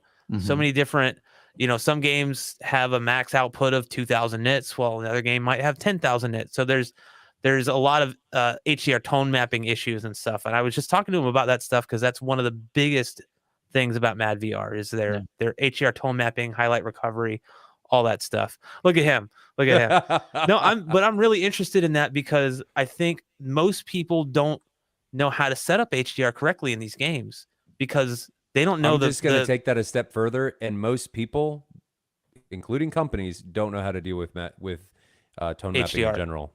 Exactly, and that's it's why tough. It's very hard. It is, and I think if you could take the guesswork out of it and say, look, this device will ensure that you're getting the optimum experience. That's basically what I was telling him. And he's like, maybe down the road we look into maybe adding a game mode. I don't know when. Is this Patrick still? No, this is Rick. No, this was Rick. He was asking about I Mad VR. didn't realize I we was had the transition. Hey, Mike, no, I'm sorry. Ryan, can you bump up your mic a little bit? I did. Is Okay. it not Oh, there loud you go. enough? Yeah, you're still a I little did low. bump it up. Maybe I'll I'm too loud. Am I too loud? No, you're No, good. I think it's just me. Yeah. And Yeah. guys, No, that chat, was if just you guys ever notice something, Yeah, feel sure. free let us to know. just point let it us out. know. I turned it up again. Is that You did. better? Okay. But yeah, I mean that's kind of where I was going with that and talking to Rick, but he was like very open to just kind of discussing stuff with me. And most of these brands are like Lars from Perlisten. Yeah. Like I stopped by his booth multiple times. I stopped by the guys from SVS. I know the guys from SVS for a couple years, so it was kind of like, oh hey, what's going He on? came to me afterwards, is like, God, this Brad guy's come by like 4 times. I can't believe Oh, that he's doing crap. this stuff. Who's that, Rick or Lars? Which one? Both. No, I'm just both of it. kidding. No, it was just cool because I'm like, I have questions, or like I want to just kind of chit chat, and maybe, if one day, gaming features come to Mad VR because of something I mentioned in 2022, cool. Like the hard part about that is dealing with lip sync, right? That's the hard part. We may be able to, as processing power gets better, right? And that's as what I'm we get thinking. more and more Yeah. hardware capable of the processing power needed, we may be able to step that down to a point that's at least Like negligible, more almost. forgivable for not competitive gaming, but single Correct, player yeah. gaming, which I think is where this matters more. Like taking the new God of War or Assassin's Creed and all of that stuff, where you don't have to worry about split second, millisecond decisions and you dying. And you Right. kind of do, but it's Dude, not when you you're fighting beating other those people. Valkyries, man, you better have split decisions. Fair. But I mean, right now, Mad VR's delay is approximately 220 milliseconds, which isn't very good for gaming. We'll flat out admit that. Sure. But I was very surprised, and Brad, to echo this, that a lot of the vendors that I talked to were the ones that I could. It was more conversational instead of a sales pitch, which These was are great. real dudes. Yep. Yeah. Especially since CEDIA hadn't really happened in this capacity. So I was expecting people to just come out like guns blazing. Yeah. You Push will in sell their my product. My product is amazing. Yeah. But it was much more of a conversation and down to earth, and it was great. I really enjoyed that aspect of it. Yeah. And that's really what we tried to highlight in the videos that we did. We had 10 different brands that we partnered with. And I really just, that's really kind of the way it came out. And I even encouraged them. I said, I just want to have a conversation. You know, I mean, my audience doesn't need a sales pitch. They just want to know, they want to hear your heart. What makes your company, like what is your passion? What is your heartbeat? And what makes you unique? And what can you bring to the table?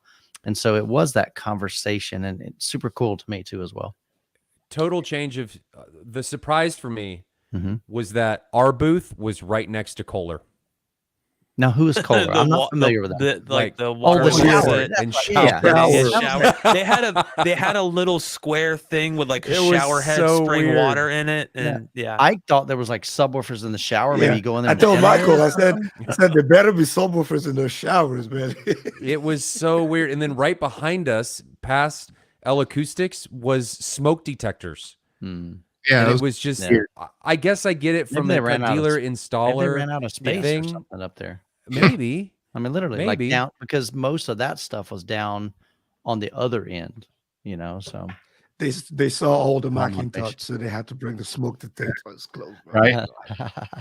Yeah, just to kind of piggyback off of Ryan and Brad, like I've always heard that there's a negative connotation about expos and trade shows and stuff like that. And for me, the only thing that I had to compare it to was the Emotiva's audio roundup. And I thought that was great. But this experience, everyone was super nice.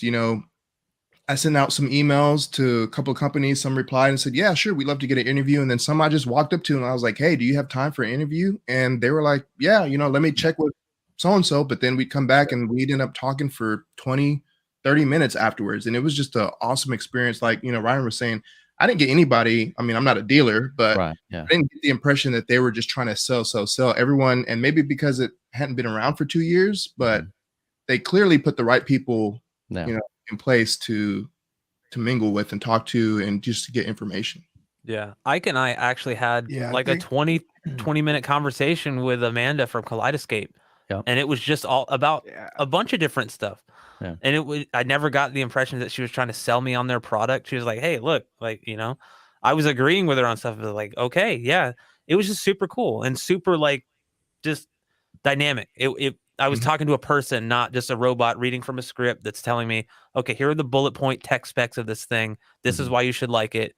And that's what you should tell your audience, Yeah, I think that was my best outtake, first time at CEDIA, just getting a chance to see everyone, both people you watch on YouTube and also just a lot of people that lead a lot of the companies. Like I had a chat with Chris. I think it's Chris Moore. You know, I Mhm. was able to have a 20, 30 minutes chat with a Simon from OSD, you know, Nick from SVS. So I was really impressed with just being able to see all these guys, get Yeah. to talk to them. Jordan and I met the primary engineer behind their Denon A1H. The You know, A1H, yeah. very honest young guy. You would have just walked past him, Yep. you know, on the CDF floor without knowing that this guy is the brain behind something Yeah. like that. So I think that was most, you know, while the rest of us, you know, sit at home and argue on forums and, you know, on YouTube chats, this Yeah. guy is, you know, it was just good to see the human side and see that Sure. some of them are just, you know, just like us, you know, just Yeah. Yeah. And Exactly. we even got have to see the same thing even with like owners of these companies, you know, talking with Rick, talking with Chris Seymour, talking with the owner of Trinov. All these guys, you know, they're there because they're passionate about the industry. They're passionate about Yeah. music. They're passionate about movies and trying to reproduce that experience for the end user. And so, you know, when you get them behind it and they're sharing that passion and they're trying to be visionary and coming up with products that really meet the consumer's, you know, desires and needs, it's just really, really cool. But they're down to earth. They're regular people just like you and me. They just happen to have started a business and they're doing very well and they're very successful with that. So, but definitely was super cool. It was a great experience. This is my first year at CEDIA. Ike's first year at CEDIA. Ryan, had been to CEDIA before? Nope. Okay, so your first year. So pretty much all of us. Yeah. So, but definitely it was a whirlwind. I know for me, a lot of it was, you know, I mean, I'm in like work mode, even on our time off. So we finished with SVS on Saturday at noon, and then we're filming content for Brad, and then we're helping Ike, and then Rick grabs me and said, "Hey man, we had some audio issues. Could you shoot a video for us Yeah. and Yeah. redo that?" So then I was working with them, and then I run over to OSD, and Ike's filming there, and he's like, "Hey man, can you like grab my camera and follow me around?" I went, "Sure, man." So we're just helping each other, and Yeah. I love that about us. We look at this as a community, you know, and got a great opportunity to hang out with Jordan. And so I wanted to invite him on to, you know, the conversation today, and Appreciate it. just seeing everybody work together. That to me is what I get excited about, is the relationships that are built. And that's one thing that I have always enjoyed. This whole journey with YouTube over the past 4 years has been amazing to me. I love the gear. I'm a big kid. I get excited about cool Yeah. toys. But to me, the most valuable thing is what we're doing right here. It's relationships. The people that we interact with, the brands that we get to know. We get to know these people on a personal level. Ike sat down with Nick and they talked about Nick's home theater that he's building. Yeah. You know, Yeah. that's super cool That because was Yeah. that was really cool, you know, like Yeah.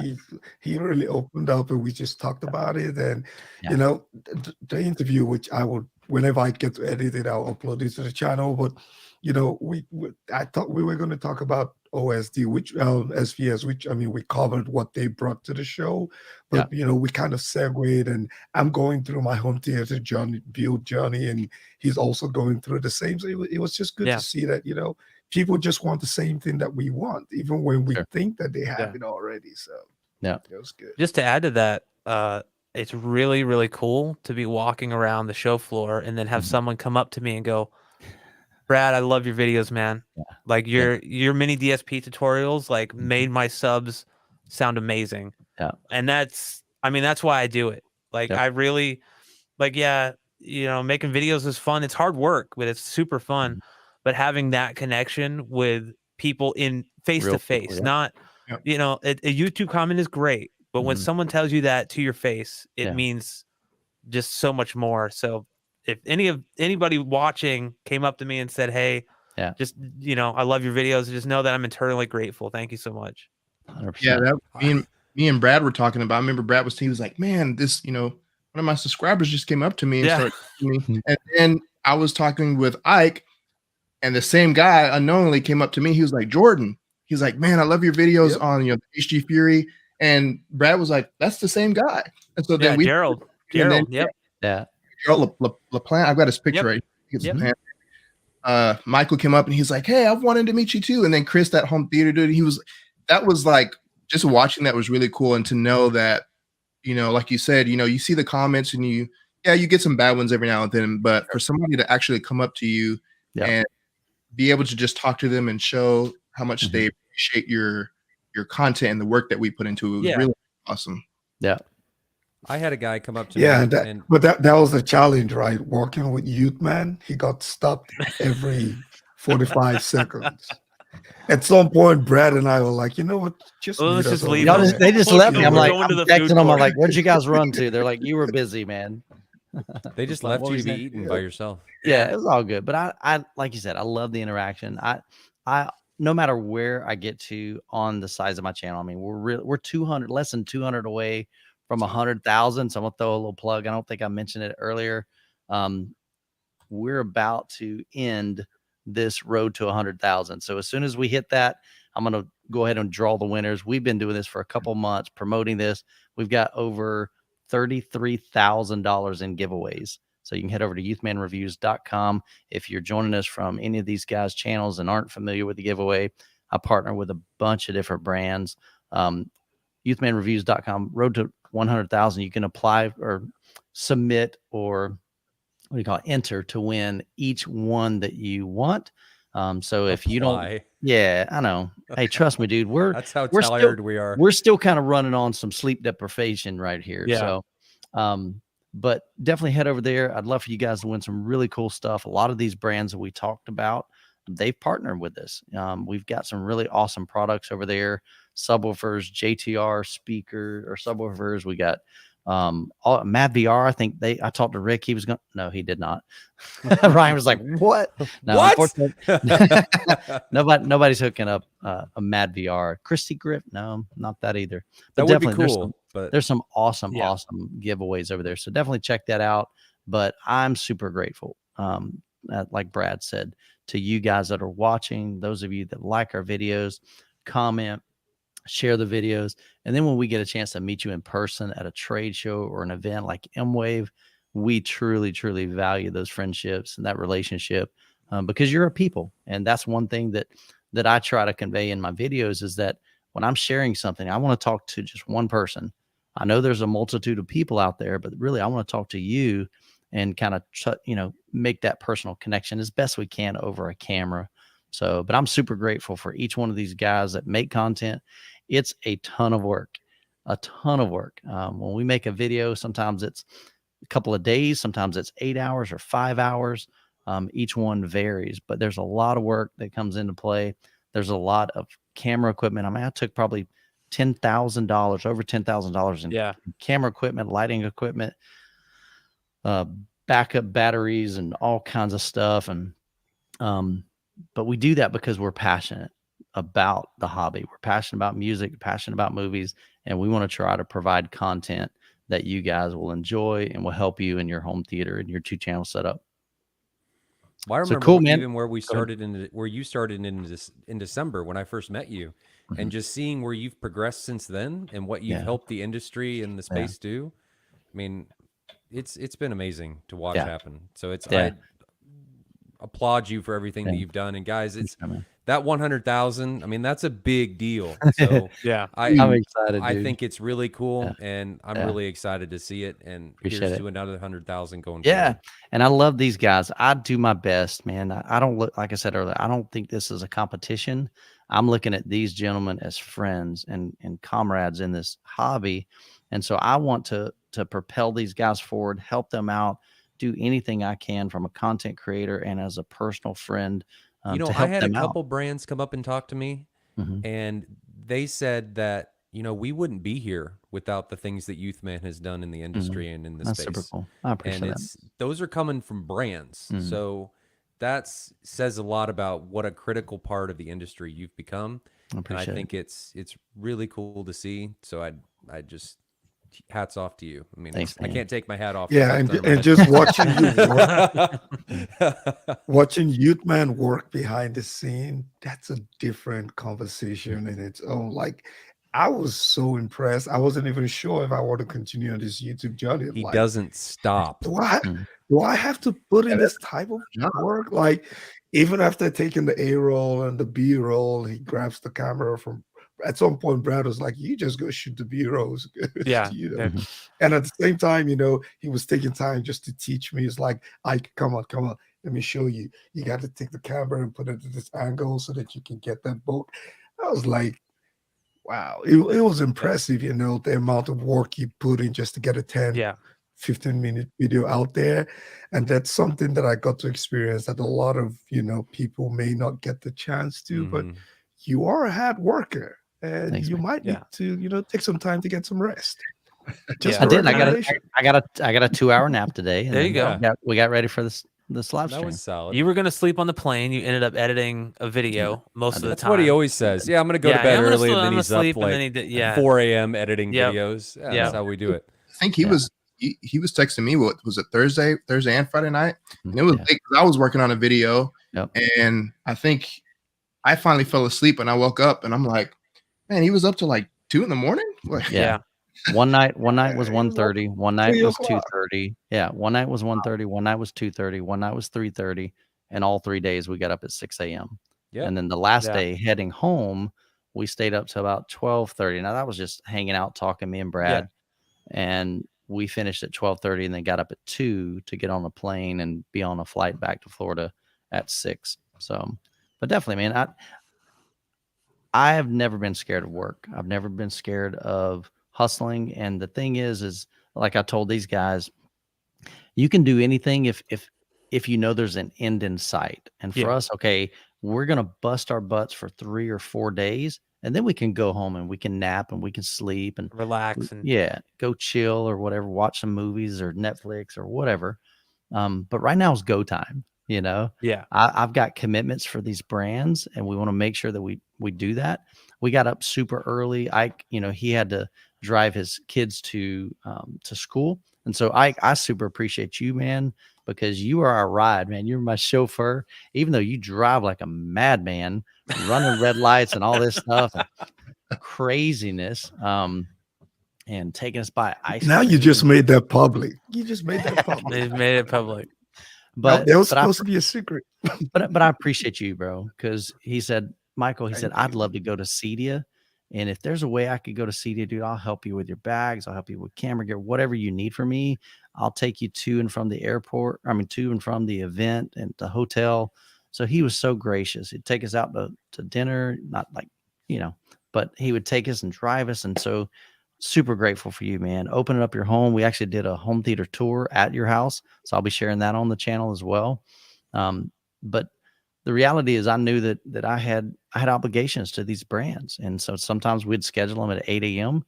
And so instead of, possibly running late, apparently Dallas is notorious for bad drivers Yeah. and Oh man. lots of accidents. as in general. And we were Yeah. like 45 minutes away where we were staying. And as a result, so we had to leave like a couple hours early with Uber and get there super early. And that was another whole story. But Yeah. anyway, Yeah. we had a blast though, man. But I appreciate you gentlemen. Y'all are true hardcore guys that love this industry. You do the best you can. And I love seeing you guys grow in your craft, in your knowledge. And I reached out to Jordan. I was like, Jordan, I said, you look just so natural in your conversation. I know looking back at my first videos, they are my worst videos. They were trash, garbage. And so to see where Jordan's at starting off right now, dude, I'm excited to see where he's going to be even in 6 months or a year or 2 years. Same thing with Brad, same thing for Ike. So I appreciate you guys. Y'all just been great friends to me. So He doesn't care about me. I really I appreciate it. do, He Ryan. does. He talks No, Ryan- about you all the time. I'm You don't just even kidding. know. I'm Ryan's- just kidding. Ryan's my Oh, business partner man. with Mway. Trust me, we have some blood, sweat, tears, lots of laughs. The fact that and, I've only known you for 9 months is astounding. it's weird, but it's been cool. But you're has literally like been. a brother, man. So it's Something been a whole something lot I of fun. want to 9 I months is wanna a long mention- time. It is. But something I want to mention that I actually saw firsthand the first time Michael actually hired me sometime earlier in the year to go Yeah, shoot about 6 months ago. home theater tour in Cape Coral. It was Yeah. from Mike. And his home theater was just insane. Yeah. But I noticed that Michael is one really good with people. More importantly, he knows how to loosen people up. Like he he can get the best out of a conversation.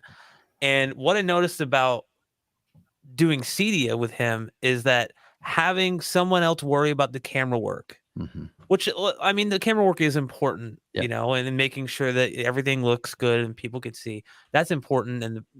But the connection that you make with these brands and have that conversation, because some of these people aren't comfortable on camera. Correct. And They're we've seen, CEOs, they're executives, yeah, they're owners of companies. Yeah. they know the tech specs, they have a script in their head, but you actually turn it into a conversation. You allow them to open up and make them feel comfortable. And I'm not dogging on anybody else here or anything like that, but it's something that, like, I've noticed a lot with the videos that we've done together at CEDIA.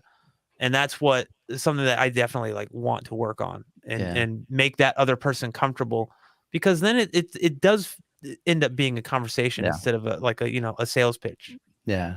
And the cool thing is, part of where that comes from is I've made over like 580 videos on my channel over the past 4 years. And so it's repetition. And trust me, I guarantee you go back to some of those original conversations, they were trash, man. They were horrible. So I'm glad to see that I'm growing as a content creator, that I'm becoming more comfortable in my skin and who I am and how to interact with people. And we're going to see the same thing with you guys. So I'm super excited about your channels and what you bring to the industry. So definitely, you guys, I've got links to all their social media and their YouTube channels. Love for you to subscribe to them. Let's jump into some comments. So Ryan, appreciate you starring all those. We're going to go lightning round. So the chat's back. Oh, yeah. Oh, yay. Bring them into the conversation. Let's have some fun. So kicking it with D says, did you guys check out Theory Audio, the soundbar that they had? I did not. Nope. I didn't get a chance to. I didn't have time. Yeah, same here. Appreciate the conversation. That doesn't mean it's bad. It was just didn't have time to go through it. Trust me, I had my hands full with. I ended up doing 12 videos total because I ended up doing 2 extra ones. So John B says, what grabs your attention from Martin Logan, or was it same old, same old? Anybody get a chance to visit Martin Logan booth? I did not. I walked by and I talked to them for a little bit. What was in there was the masterpiece level in walls. So what you saw at M-Wave with the statements, it was just brought down. Gotcha. So a little bit more affordable price point. Yep. They were over there with Paradigm and Anthem, since Paradigm is the parent company. Super cool. Super Collector Clark, appreciate the comment here. So do you guys hear sound signature difference by the brand of origin? In other words, European, American, Japanese? Interesting question. Nope. No. As long as it's well made. Nope. And obviously, I've always been a big fan of European technology when it comes to home theater. So. If you're introducing tube amps and stuff, I think you absolutely can. But with normal things like AVRs and pre-pros and traditional amplifiers and stuff. What about like speakers? Is he maybe mentioning that? Or I guess it could apply with anything. I don't know. I mean, speakers maybe. Right. Depending on their specs and what speakers they are. have a sound signature. Yeah. I mean, you can do some things with EQ, but if you're talking amps and like AVRs and stuff, I think a well-made one is a well-made one. Made one. And I think we saw that at M-Wave. So, oh man, Shiruluni. Sorry if I mispronounced that. So hello from Albania, guys. I got the Sony XW7000 ES monitor audio in a 7 plus setup in DED. Oh, a dedicated home theater. And I want to upgrade the AVR. What do you recommend? Is the SR8015 quote old now? I love the SR8015. So that's from Marantz. Like Ryan said, it's rock solid. I never had any issues with that. It's a powerhouse AVR. It's got a great power supply in it. Has all your processing for Dolby Atmos, DTS, as well as Aural 3D. It's pretty sweet. I'll be honest with you. I would have no problem recommending that even today. What are your guys' thoughts on that? Only downside is it doesn't have direct, which the new ones do. But I don't know if there's issues in Albania getting that new stuff when it comes out. This is ignorance. I'm not. I don't know. Yeah. Right. Sure. But I think the SR 8015 is still solid. That's If a it does phenomenal. everything you need, I wouldn't worry about it.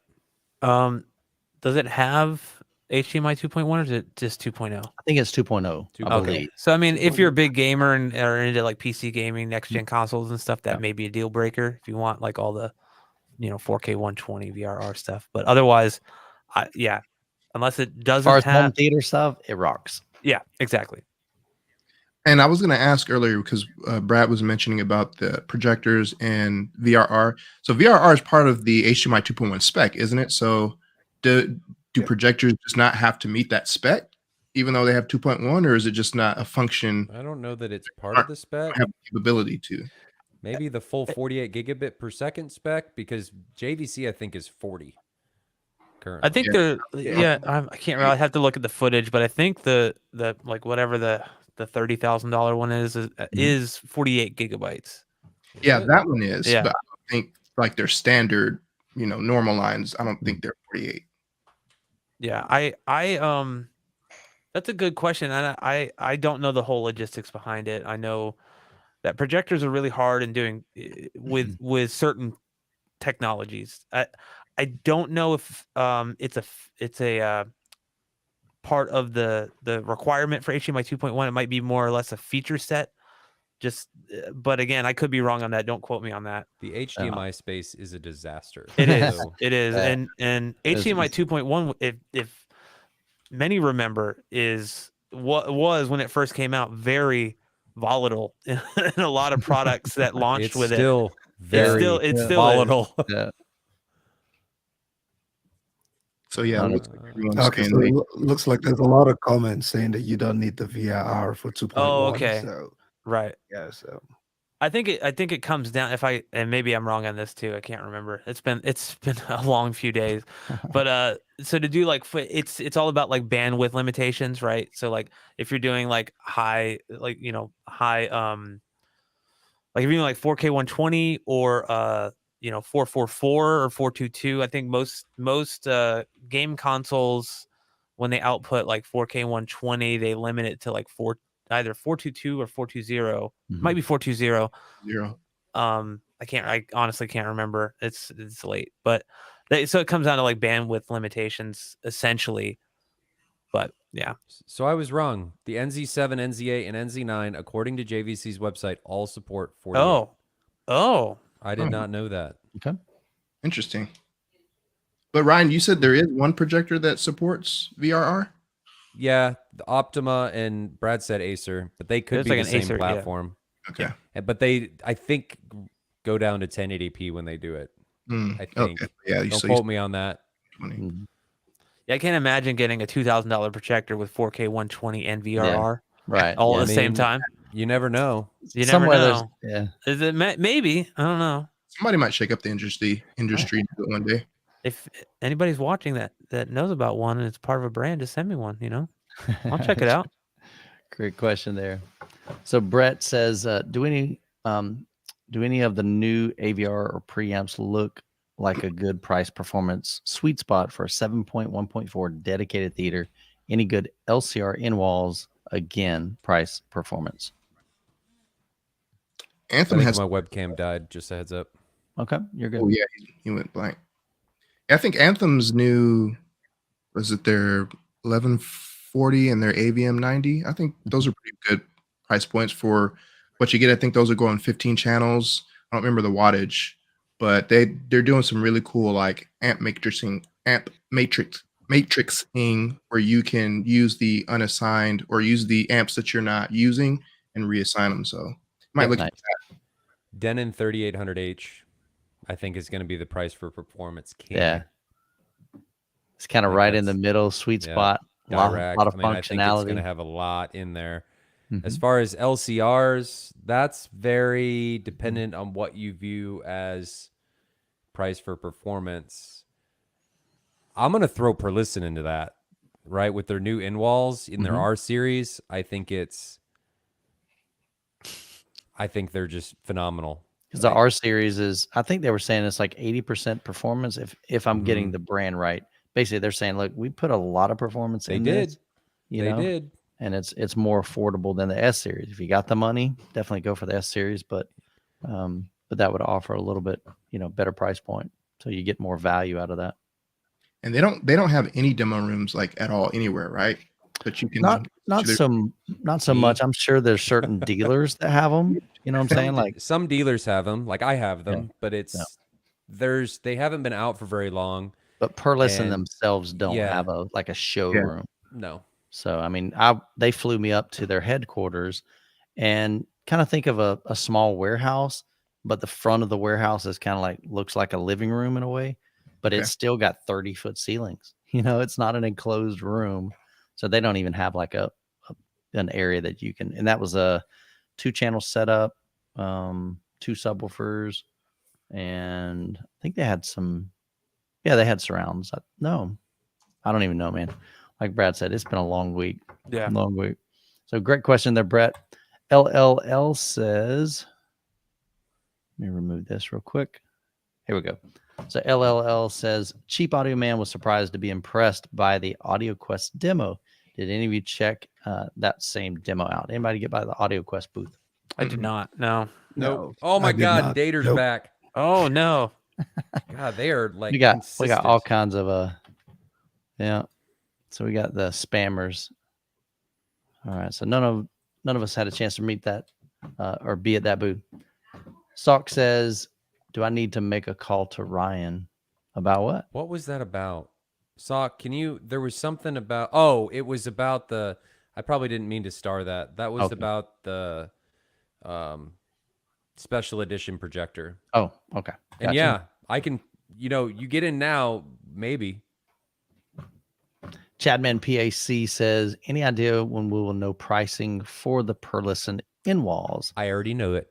I know a dealer that you could probably contact. And so if you want to reach out So yeah, if you to want to, him, hit Ryan up. His video is not working right now. no, But shoot Ryan an email. As Sock said, the stream got a lot better looking when I disconnected. So Yeah, I gotcha. That's I got funny. it. But I do know the pricing. So if you guys want pricing, Yeah, just feel hit free him to up. reach out to me. They're readily available.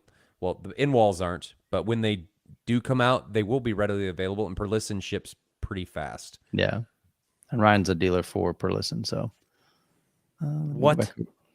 Go back over to comments here. Kicking it with D says, will Perlison have in-wall Atmos speakers? Great Yes. question there. They will probably early 2023. They're not out yet. So when they flew me up to Wisconsin to do the Perlison Insider, that was one thing that Eric and Dan had a conversation with me, because I asked them about that, and he said we have to work on getting our in walls first. That's a really big focus right now. Yep. Then once we get those kind of settled in the market, then we can transition into really focusing on providing a really great Atmos in wall speaker. So they are coming. Yeah. So in due time, my man. Great question there. So Subhendra says, any update in CEDIA about Direct Live on the new Denon AVR? So I didn't get a chance to go over to their booth. I really wanted to. But again, we just had pretty much video after video after video, and then helping each other out with their channels. I didn't get a chance to get back over there. So did anybody get a chance? Jordan, you mentioned you went by there. Yeah, so I have a video on that one. If he's talking about the A1H, I don't think he mentioned Direct Live, and I didn't think to ask, but I might have his contact info. I might be able to reach out to him and provide some info, but I don't think he said in the video anything about Direct. But from what I understand, the new Denons are all supposed to have Direct, but don't quote me on that. Now, something I do want to point out, and I mentioned this to Michael previously, is that be very careful about AVRs and pre-pros having Dirac, because every Dirac is not the same. There are like different levels of There are different levels and different implementations. So just because something has Dirac does not mean you are necessarily getting the full Dirac, Gotcha. including Bass bass control. Right. Yeah. So it's very important that you check and know which version you're getting, so you're not disappointed when you get the product that you've bought. Gotcha. It's very similar to Odyssey. Exactly. I was going to say the same thing. Mm-hmm. Yeah, Odyssey has different levels, and they have more. Yeah. Have more room correction capabilities, more processing, more EQ capability, and so forth. So, good question there. So, John B, what's happening, man? Glad you're in the chat. So, I want to build a pre-pro 2.1 listening system as well. So I'm not sure that's Oh, a question. yeah, I think he was. I don't. My brain isn't working. I don't know where So- that was going. It's all good, man. Sleep deprivation at its finest. Rex says, "What is the best DIY alternative to Kaleidoscape?" I Hmm. would do Plex. DIY. So That's yeah, that's just a That's really a hard. loaded question. Yeah. That's a hard one. I mean, there are so many Kaleidoscape different is platforms, their right? own. I don't They think have anything their own there's anything niche. like Kaleidoscape. What's that? I don't think there's Yeah. anything else out there like Kaleidoscape. So So, Kaleidoscape is not available really anywhere outside of the US. Right. And I think Zapiti is the big one in the EU, Asia, but I don't know if they have a movie store. So that's kind Yeah. of the gray area for Correct. me. That's correct. Most of the world uses Zapiti, from what I understand. Yeah. But as you guys said, Kaleidoscape is kind of its own Right. enigma. There's really no competition for what Kaleidoscape does. And for those of you that aren't familiar with Kaleidoscape, I got a video on it, but in a nutshell, you can purchase movies, download them to the Kaleidoscape server. Then they have a player that you put in whatever rooms you want to be able to kind of interact with that server. And you're playing kind of one-to-one copies of the movies. The only other thing that might be an alternative, you basically have to take your own collection, rip those to a hard drive or a server, then have something like a Zapiti or a Zadu, and then that basically creates a menu using the metadata, and then you can play those files from that. So it's definitely, to me, it's two totally different platforms. Yep. The end result is basically similar because you can have one-to-one copies that you've made of your physical data, or you can have, Kaleidoscape over here where you've downloaded it from their server to your server. So again, it's kind of two different things, and really two different audiences. Kaleidoscape is Absolutely. that Yeah. all-in-one. I don't want to have to worry about figuring out software. I don't want to have to build a PC. I don't want to have to find out, what burner do I need to rip my thing. You don't have to worry about copyright issues and all that other stuff. It's an all-in-one platform. You set it up and it's super easy to use. Anybody can do it. It's as simple as using like Netflix or Hulu or anything else.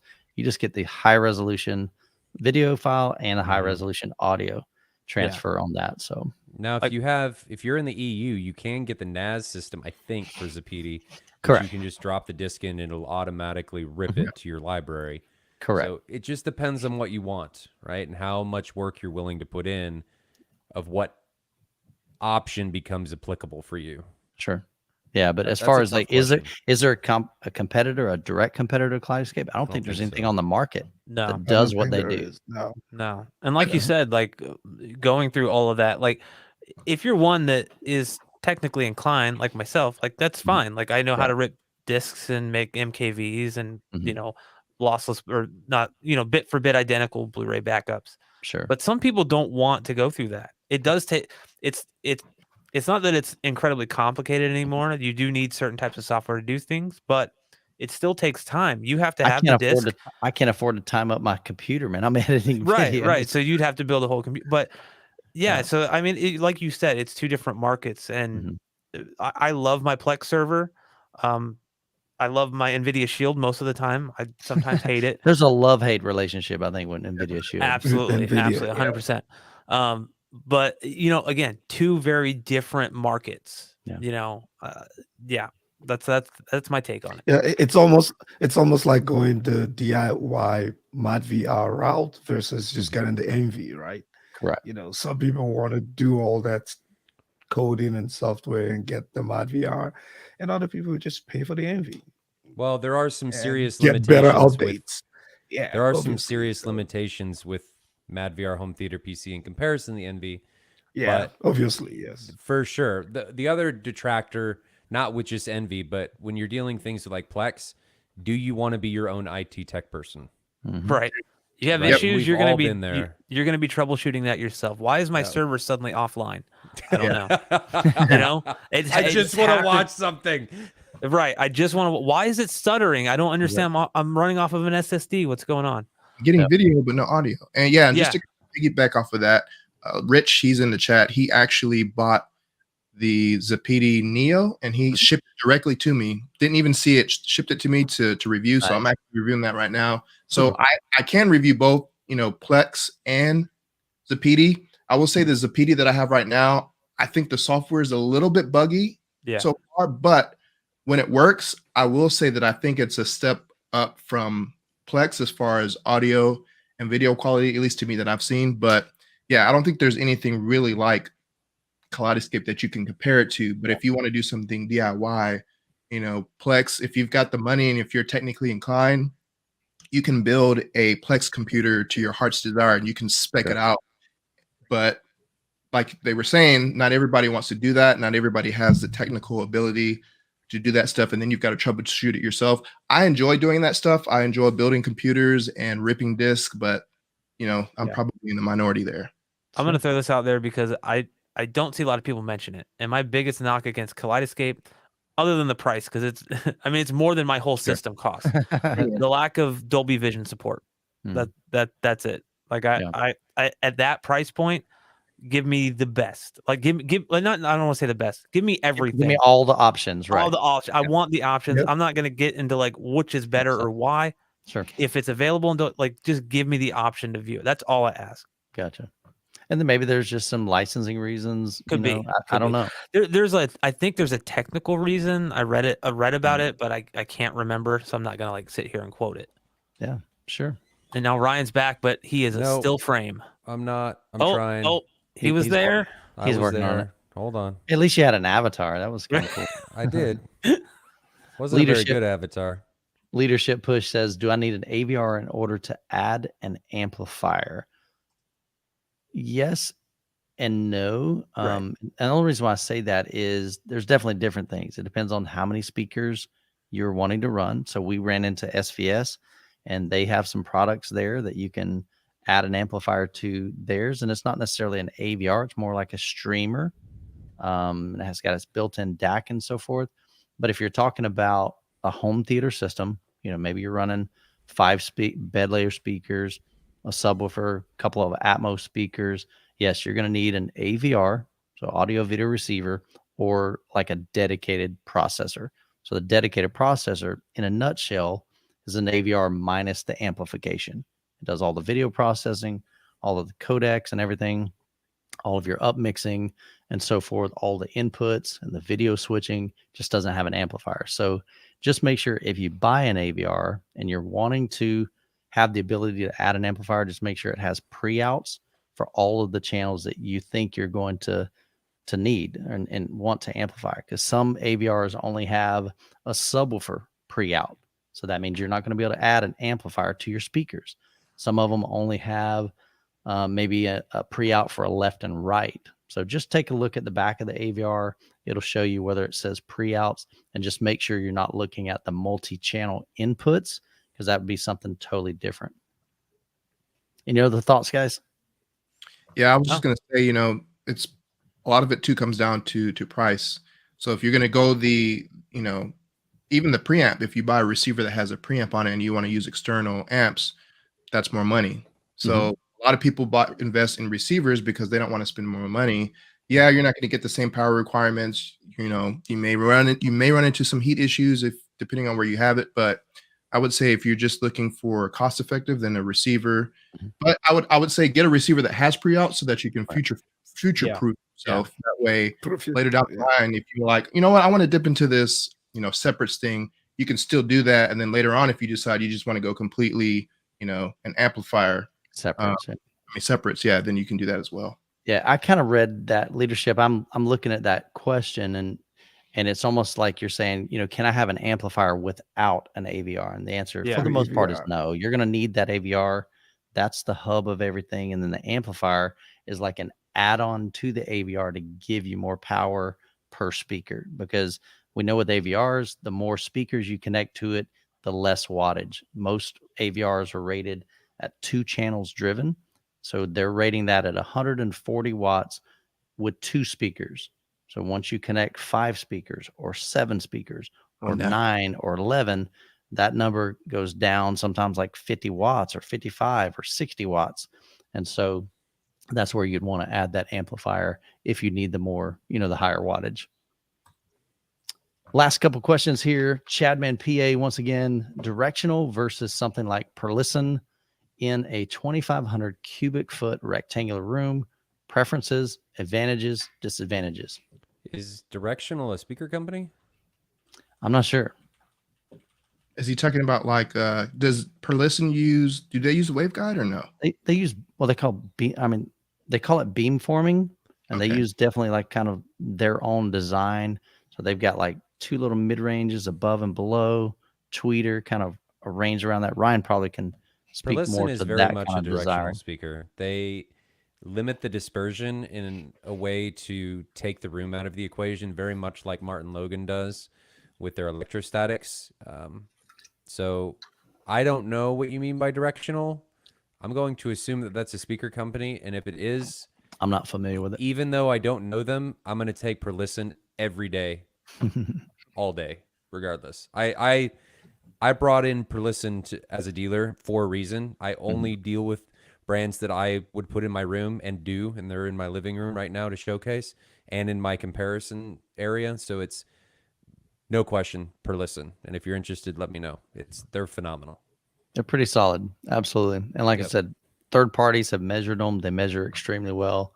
Yep. Those guys, Dan and Eric, they really, really know what they're doing. True engineers.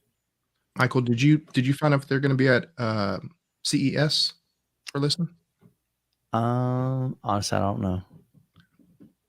Somebody asked me if I was going to CES, but I don't remember what brand had asked. What year is it? Right now. That's how we all feel, right? We're trying to get past this. Yeah. Magic Lakes, great question here. So, do you guys prefer to assign heights or tops with your height ceiling speakers? Is there a difference or preferences while watching an Atmos track? Assign heights or tops with your heights. You really don't want to do heights unless you have tall ceilings, because if you have heights, which are supposed to be on the front or rear walls, or even sides, if you don't have high ceilings, they're not going to get the needed separation from your bed layer, and they're not going to work correctly. So you really need probably 10 foot, 10 feet 12? at the minimum, but I'm really going to say over that to really make them work. In most situations, I would highly recommend tops. Heights just... Now, by tops, you're talking about in ceiling firing straight In down, ceiling, not, right. not I think what they so, call topper speakers, but I think which sit on heights, top of your speaker. I think heights have more content for them, though. So if you don't have like access to DTS-X Pro or I think DTS, I don't know what Dolby does. Dolby Surround does with their upmixing. Sometimes you can run into issues with certain media where they want to send things to heights and not tops. There's just a bunch of stuff in object-based audio that doesn't behave sometimes how you want it to. So in that regard, I think sometimes heights can be better, but I would say, at least in most deployments, if you're building a theater, I would do it with tops, personally. I Anybody enjoy else? having, I would love to, eventually I would like to move away from in ceiling speakers and kind of go to on ceiling speakers. Oh, so you can hit but- your head on them like you do in my theater. No, I've got 10-foot ceilings, bro. I don't have them short still ceilings. need to figure out Short some ceiling. mounts for So- that. Totally different thing. Talking about short, we're walking through CEDIA. Ike's 6'4". I'm 5'11". Brad is Oh, 5'10". shorter. He's Yeah, shorter. it's like 5'9", 5'10". So we're walking along, and I'm walking pretty fast, and Ike goes, "You guys walk fast for short legs." What the heck does that mean, Ike? Thanks, They're bro. throwing you under the bus. First your car, now the comments. What is this? Hey, I mean, we had lots. let the Don't- record. Don't worry. We had Hey, lots right. of laughs. We have a chair. Yeah, we have we a do. cherry to pop soon, so don't Oh worry. boy. Oh mercy. Oh boy. Oh, Let the Brad's record gone show now. that all of the shots fired at Ike have come from Michael and not me. So Hey, I Mhm. only shoot fire, whatever you want to call that. People that I care about, man. Ike, I appreciate you, bro. I call it preemptive strike because he knows what's coming. We had lots of fun. All right, last two questions here. We're gonna wrap up the show. Joel says, guys, random question: play with the sub phase or keep it on 0 and have my Yamaha Vintage A6A do it, or those are two separate things, or are those two separate things? I So you guess. can reverse phasing typically in the AVR pre-pro and on the sub. I don't know that it makes a difference which way you do it, but you absolutely want to do it. You want to make sure that your subs are in phase. Out of phase, you're going to have some massive problems. Yeah. So it's let's see. So if it depends on, like, I guess if he's got one sub or two subs. If it's just one, would it just remain at 0? Or is there are there times that you would need to go to 180? And Man, I if guess he's running, my thought is the easiest thing to do is measure it. Get a calibrated mic, use Yeah. REW, run it at 0, run it at 90, run it at 180, and see what measures the best. And if you got multiple subwoofers, that's a little bit more complicated. I'm going to recommend this guy right here. Brad Oh has wow. You've an gone right to me. Spot. Brad has an absolute incredible series on the mini DSP. Brad, is it 4-part series, 5-part series? I think it's 5 parts. Yeah. Okay. If you So have a the- mini DSP. Yeah. So the cool thing, Brad has made that video series super simple. And like we saw even at the show, people came up to him and said, Brad, thank you for your mini DSP walkthrough. You made it really easy. You broke it up into sections, and it definitely helped them out greatly. I'm a big fan of mini DSP. I'm not super great at it. Brad's much more of an expert on it than I am. And probably all you guys. I'm new to it, and I understand it, but I'm not real great at it. Definitely, there's a learning curve there. Yeah. I don't know if I call myself an expert, an enthusiast, maybe. But Much better than me, man. yeah, just to kind of add to what you're saying there. So if you're talking about sub phase and the relationship between two subs that you have, that's completely different than the phase relationship between your subs and your main speakers. So if you're trying to get your subs calibrated and playing nicely together without the use of a mini DSP, you may need to adjust the phase on them depending on their location, if they're different brands, if they're different types. Most people don't recommend, mixing sealed and ported subs. It is doable, but it makes it a little harder to integrate properly. Yeah, and then you would maybe, use your receiver's phase or time alignment feature, which is essentially the distance for the subwoofer setting is like a time alignment feature to get those all playing together. You always want to like separate it. You don't want to try to mess with the phase and on the subs, like trying to get those two together, playing nicely together, while you're also adjusting the time alignment or phase of the relationship between the mains and the sub, because you're just asking for issues and you're not going to be able to go, okay, was the adjustment that I made that is now completely ruining my response because I made this adjustment or that adjustment in my receiver. You just want to keep it separate. Super cool stuff. Any other thoughts? Last question here. We're going to wrap up the show. Eric Albert says, Ryan, do you think Denon Dirac will offer multiple pricing for their various flavors of Dirac, or will it just get you a single level of Dirac? I have no idea. Right. I don't I'm think there's guessing enough one. information out, but my guess would be there's only going to be one version. Yeah. I think. I saw some people talking that there were 2 in chat, but I don't know. So I'm assuming you're asking, let's say you buy a Denon AVR or processor, are you going to be able to choose which version of Dirac? Oh, I'm thinking they're probably, maybe, let's say the highest end processor or the highest end AVR might have the best level, and you get to, when you buy that, that's just my guess, you're going to be able to buy that one. Maybe with their kind of entry level ones, maybe it automatically comes with a lower version of Dirac, and you'll have the option of purchasing that. So that's just a total guess. We don't have enough information to really know. So any other thoughts? I mean, I'd be really surprised if they offer multiple tiers on each receiver. Yeah. I think it's going to be similar to Odyssey, where it's like what you buy is like, this is only compatible with this version of Dirac. If you want the better stuff, we want you to buy our like higher end, more premium receiver. That would be my thought as well. Well, super cool, guys. Well, we are right up at 2 hours on the show. I know we covered a whole lot. We had an incredible time at CEDIA 2022. All of our first time being there. Had a great opportunity to hang out with you, get to know you, not only as content creators, but as just gentlemen and friends. So I appreciate your friendship. Guys, one last reminder, if you have not registered and I still want to say applied. It's not applied. If you haven't entered, Sign up. signed up. Make for sure each you one of the submit your giveaways. resume. Work for Exactly. There's really only one requirement: be a subscriber to the Youth Man YouTube channel, and then head over to youthmanreviews.com/road to 100K. There's $33,000 in giveaways, bunch of different brands I partner with. I think there's like 24, 25 brands. So lots of cool stuff over there. On behalf of myself, Ryan at the top left with the big eyeball avatar. No, it's a worm. It's Dune. Worm. Come on. It still looks like It's an not eyeball, man. Sauron. Let's go. But it looks like an It looks eyeball. like an eyeball. I can see that. Top right. Actually, how do I get back to? Let me do this. There we go. So you can actually see Ike, Easy HD Tech. He's got a new channel. Home Theater Gamer. Brad, appreciate you being on the show. And Jordan, Haterade Cowboy Cinema. You guys are incredible. Appreciate your friendship.